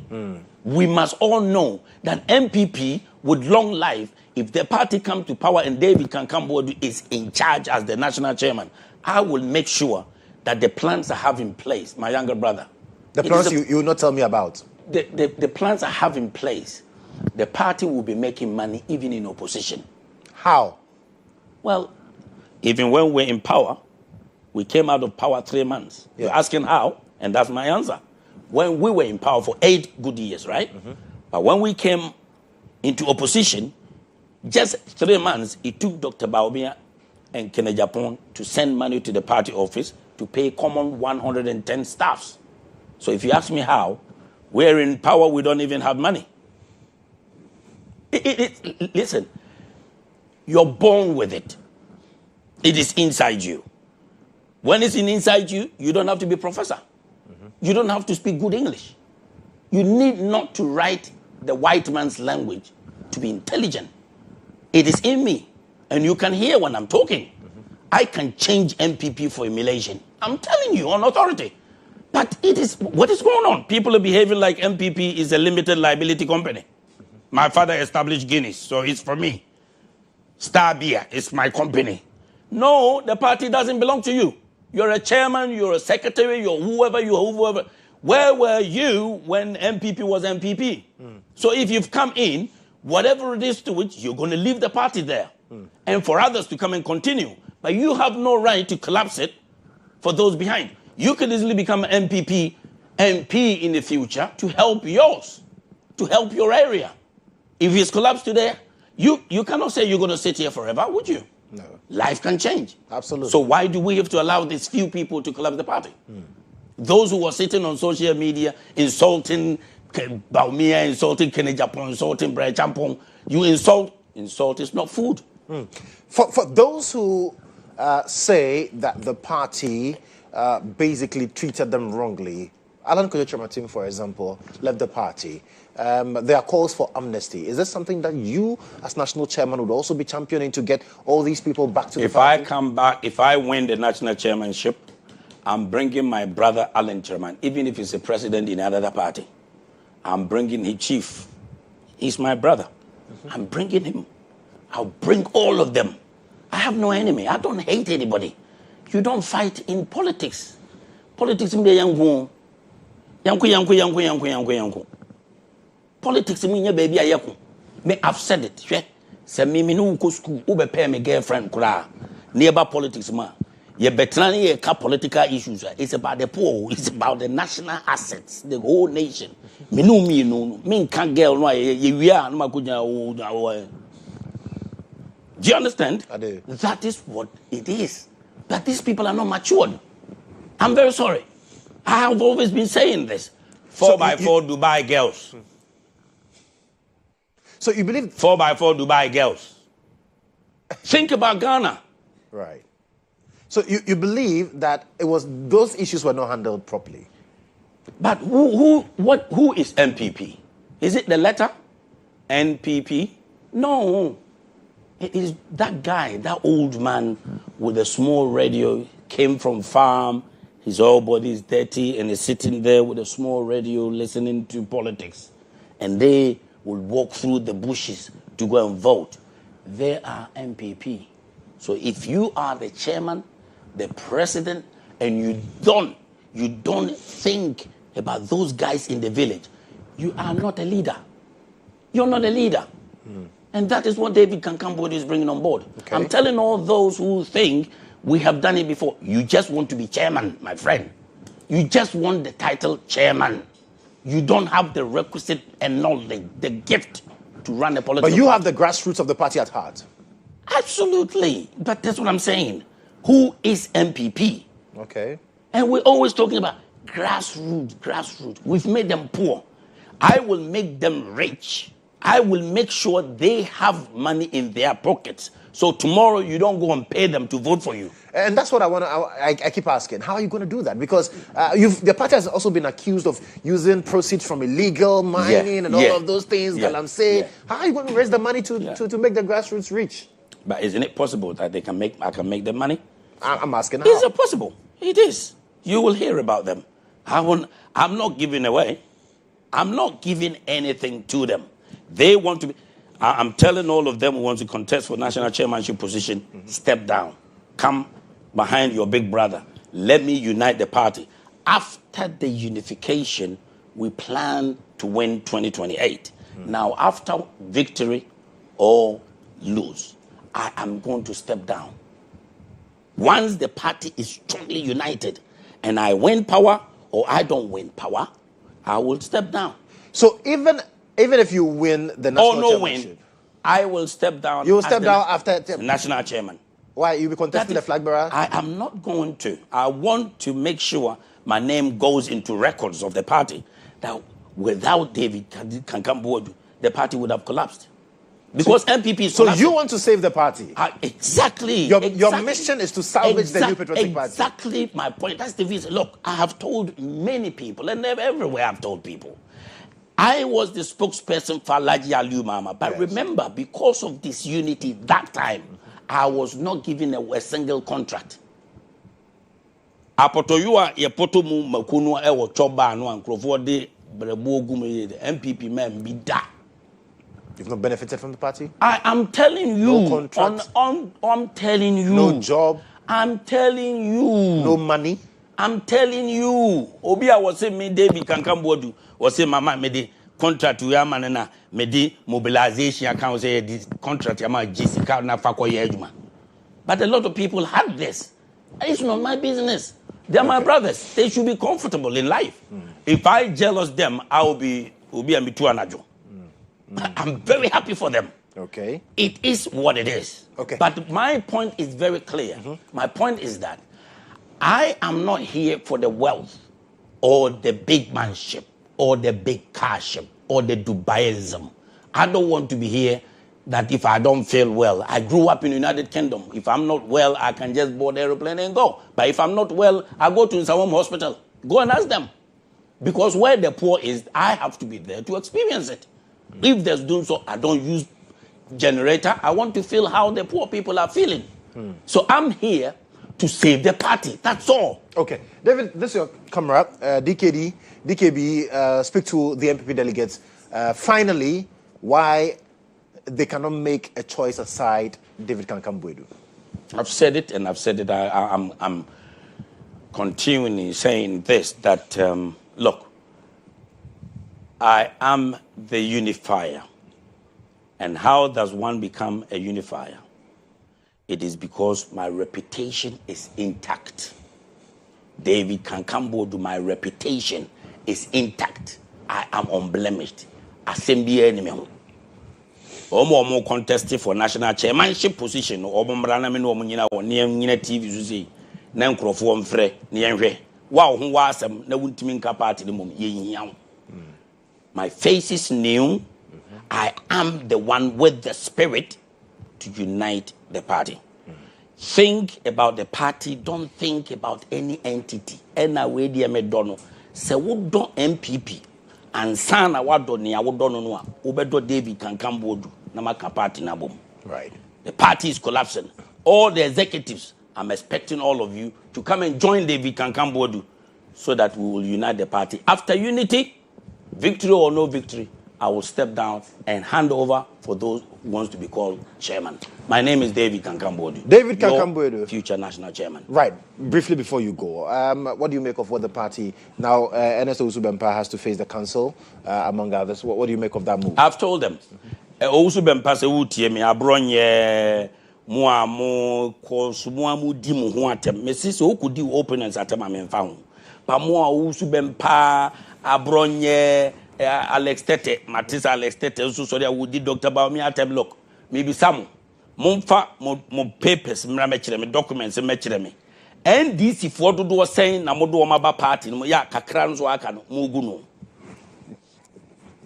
NDC for me, person who say NDC for because kokromoti and the to aba. Na ansa na abenye obi kokromoti no ato aba ma no. Gise wura nipa na adwenem ansa na wode ne kokromoti e de ato aba ma. Now adwene no a omo be di achi di ato aba ma ye no mo pam wo mo nyina. This is for abronye Usubempa Alex Tete mo amudi atem nyina no me bi sam say NDC for do say na mo do maba party no mo gu party no munyai dede no na party enye na somdwe na MPP enye limited liability company that belongs to any one person eyeye nyina ye dia. And that's my warning to all of you. Munyai atem didie no na asomdwe mra party no wezu America na man kana bufuo mo ye menua no mo nketewa nti me ka mo mfa buo ma me say papa no o paade no no aye ne yie. I want to make sure the party stands in unity. Because if Dr. Baumia wins today or Kennedy Japan wins, 8 years, he will finish his term, just like Kufuor finished, Kufuor finished. Whoever wins will finish his term. And if you've collapsed the party, would you have anyone else to come and contest? So please, calm down, love yourself, hold on to MPP, and let us all, I have told you, it is only David Kankambodu that has the antidote to make sure my mother MPP does not die. Very well. David, thank you so much for coming. We wish you well. And from now till when the party gets to elect their national leadership, we'll be looking out for you. I am also appealing to everyone. You can't, I know Donald Trump went for elections. He had his own private airplane, but he had Elon Musk and co supporting him.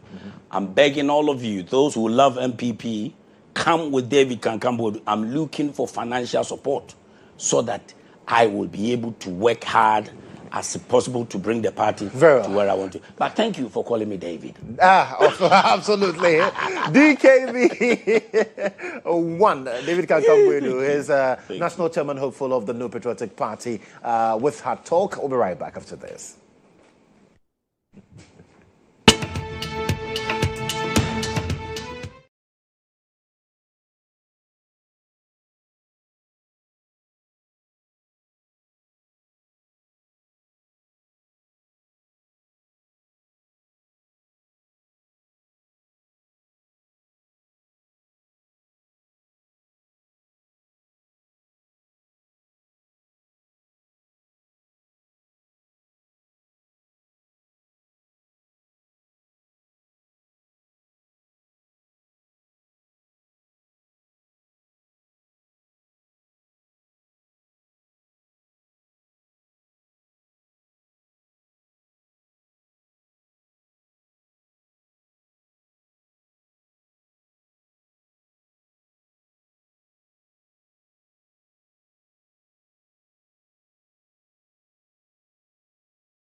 I mean, Throwback Thursday and prior amazing group there. But let's talk about this latest conversation that has to do with Star Kids Season 3. And I've got some wonderful young ones with me this morning to tell me about their dreams because they are part of this wonderful competition and what exactly they're doing. Guys, welcome.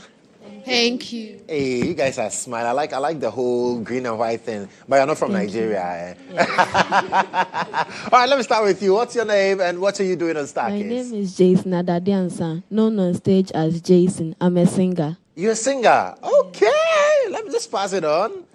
My name is Samuela Nyamiche Ejapon, known on stage as Lady Nyamiche. I am a singer. Hey, Lady Nyamiche nie. My name is Ababio Janice, known on stage as Janice Sparkle. I am a dancer. Janice what? Sparkle. Hey, boy. Okay.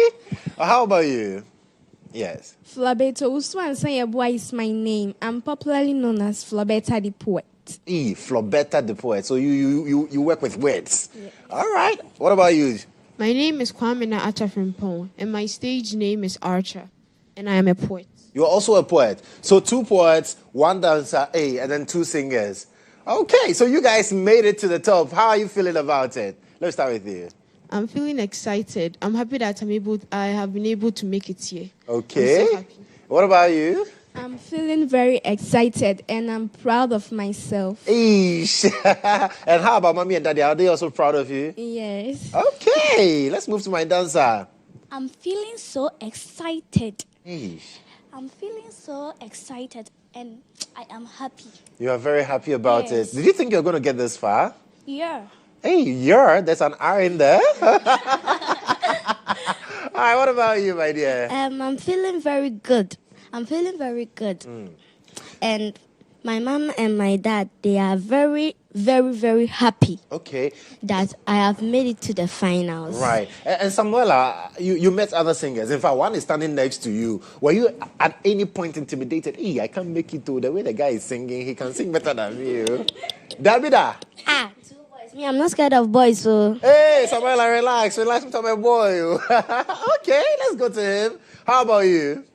I'm happy and excited, and my parents are so proud of me. Right. How long have you been singing? From childhood, at the age of 5. And you are how old are you now? 12 years. So for 7 years you've been singing. You have a career already. Yes. So what do you sing? Gospel. Oh, you're gospel. Samuela, what do you sing? High Life. Hey, Samuela, how old are you? What do you know about High Life?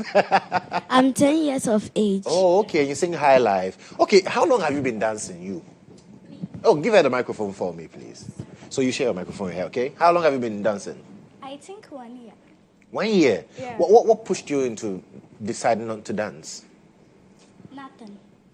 You just woke up and Yes. just like that. Yes. Who are you looking for? Who is your mentor? Lisa Kwama. Okay, I see that. My poets, how about you? When I was in KG, our teacher always writes poems for us to learn. So I got to know that this is my real talent, so I can do it. And anytime I get on the stage, I can use the stage and perform very well. So I got to know that, this is my talent, so I have to start rehearsing on it. Okay. So when I was in KG. KG. So when we were doing Elio has a you are seeing talent. What about you, my guy? I got to discover my talent last year. So last year, my father decided that, he wants us to go viral on TikTok. So, hey, your father, how old is your father? Your father wanted you to go viral on TikTok. Yes. Okay. Then later, it came in that we had to go for program came in, Star Kids. Yeah, Star Kids. Then I told my mother, then she said, okay. Then my father said, if that's the case, then I should get in the competition, then use my talent. So your father is solidly behind you. What work does your father do? He works at Newmont. Oh, okay. You are living there. Anyways. So who is winning? Me. Why? Do you have space for 5 winners? There can only be 1 winner. So who is winning? Me. Hey. Archer is winning. No, it's Okay. It's winning this. Okay, so at the grand finale, what should your fans expect? They should expect something extraordinary. Okay. Something they have not seen before. They should expect the best they can expect from me. All right, you? My fans should expect a great performance from me because the grand finale, I'm bringing fire on the stage. Charlie, we beg you don't have it here. The grand finale, I'm bringing heat. Heat? Yeah. You have to bring some heat here right now. All right, what about you, Samuela? The grand finale, I'm bringing shock.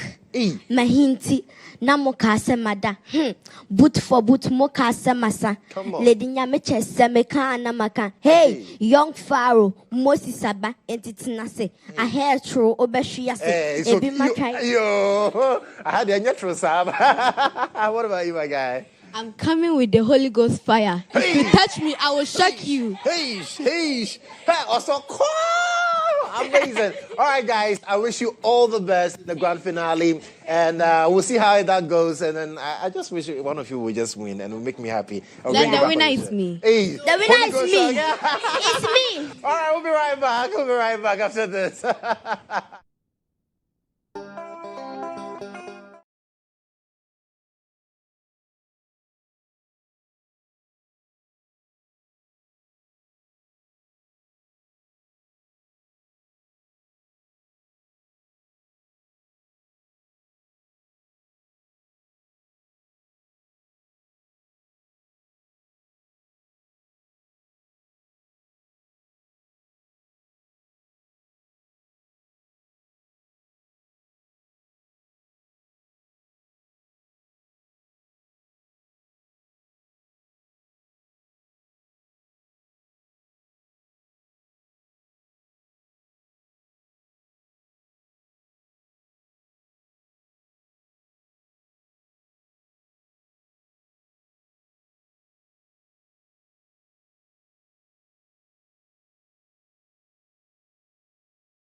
The ones who said they were Holy Ghost shockers and all of that. We have another bunch in the studio. Guys, welcome. Thank you. How are you doing? We are fine. Fantastic. So quick one, your name and then what you're doing on the show. I am Henry Shamankwa. I'm known on the stage as the Wise Voice. I'm a poet. Another poet, Wise Voice. Okay. My name is Asef Aminat, known on stage as Asefina. I'm a dancer. Okay, a dancer. Can you give her the microphone? I am Prospera Ankoma, known on stage as Ohimapera. I'm a poet. A poet, okay. I'm a Jayabwa Blessing, known on stage as Queen Blessing, a dancer. Okay. My name is Jason Asar Boateng, known on stage as Young Pharaoh. I'm a singer. You're a singer. Young Pharaoh. Someone said young Pharaoh, Moses Abou. All right, so talk to me about Star Kids and what your fans should be expecting from you. Because congratulations, you are in the finals. So what should the fans be expecting? Let me start with Young Pharaoh. The fans should be expecting more and more from me. I'll give them a performance they've never seen before. I'll become the next Kwame Eugene. Next Kwame Eugene. I'll give them fire on the stage. Fire. All right. Prospera?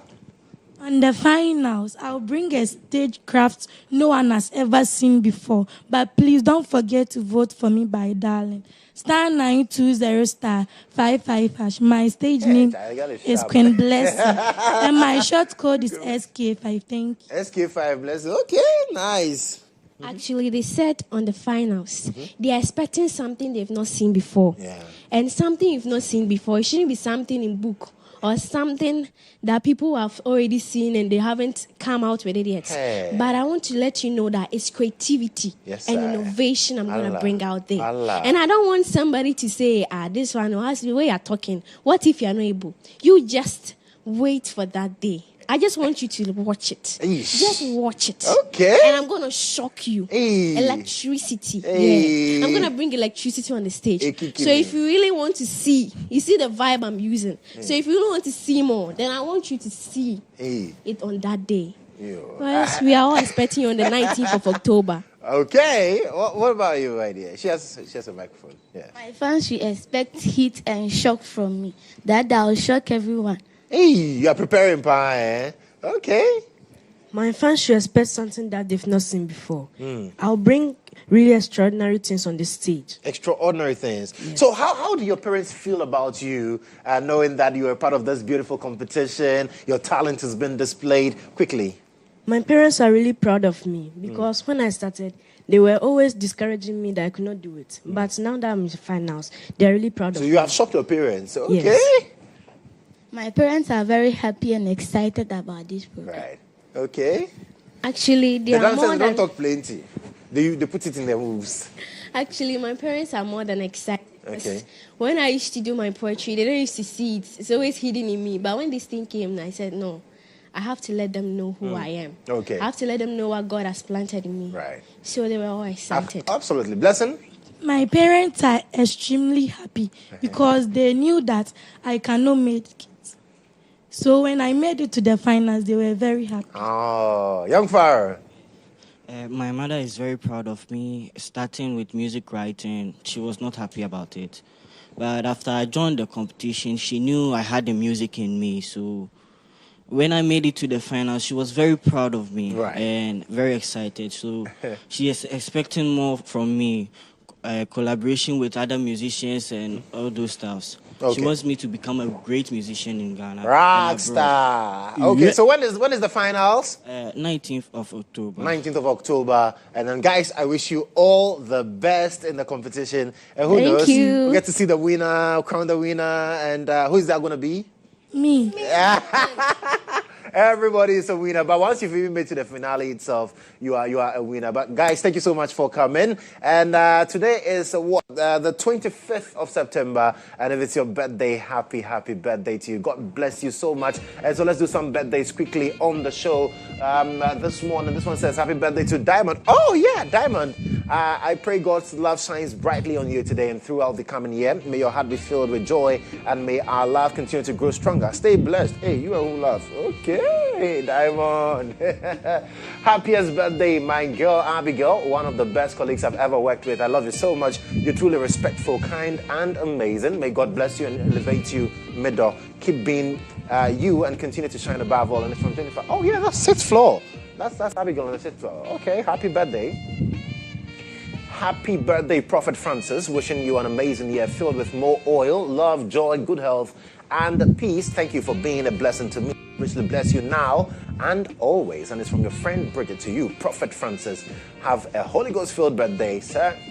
Happy birthday to you, Victor. You've always shown me genuine kindness and support, and I do not take that for granted. I pray for more blessings for you, and may this day mark the beginning of greater things to happen in your life. And it's from Lorraine here at GH1 Television to you, Victor. Happy birthday, sir. Happy glorious birthday to my one in a million mother-in-law, Rebecca Aqua. May your blessings never elude you. We love you, original, as we call you. Happy birthday to you. Hey, if it's nice, you do it twice. Abigail, this is more love to you. Abigail Boatima, you're a great blessing to the body of Christ. I pray that the Lord continue to shower you with his blessings and favor. And keep shining, young woman. Happy birthday.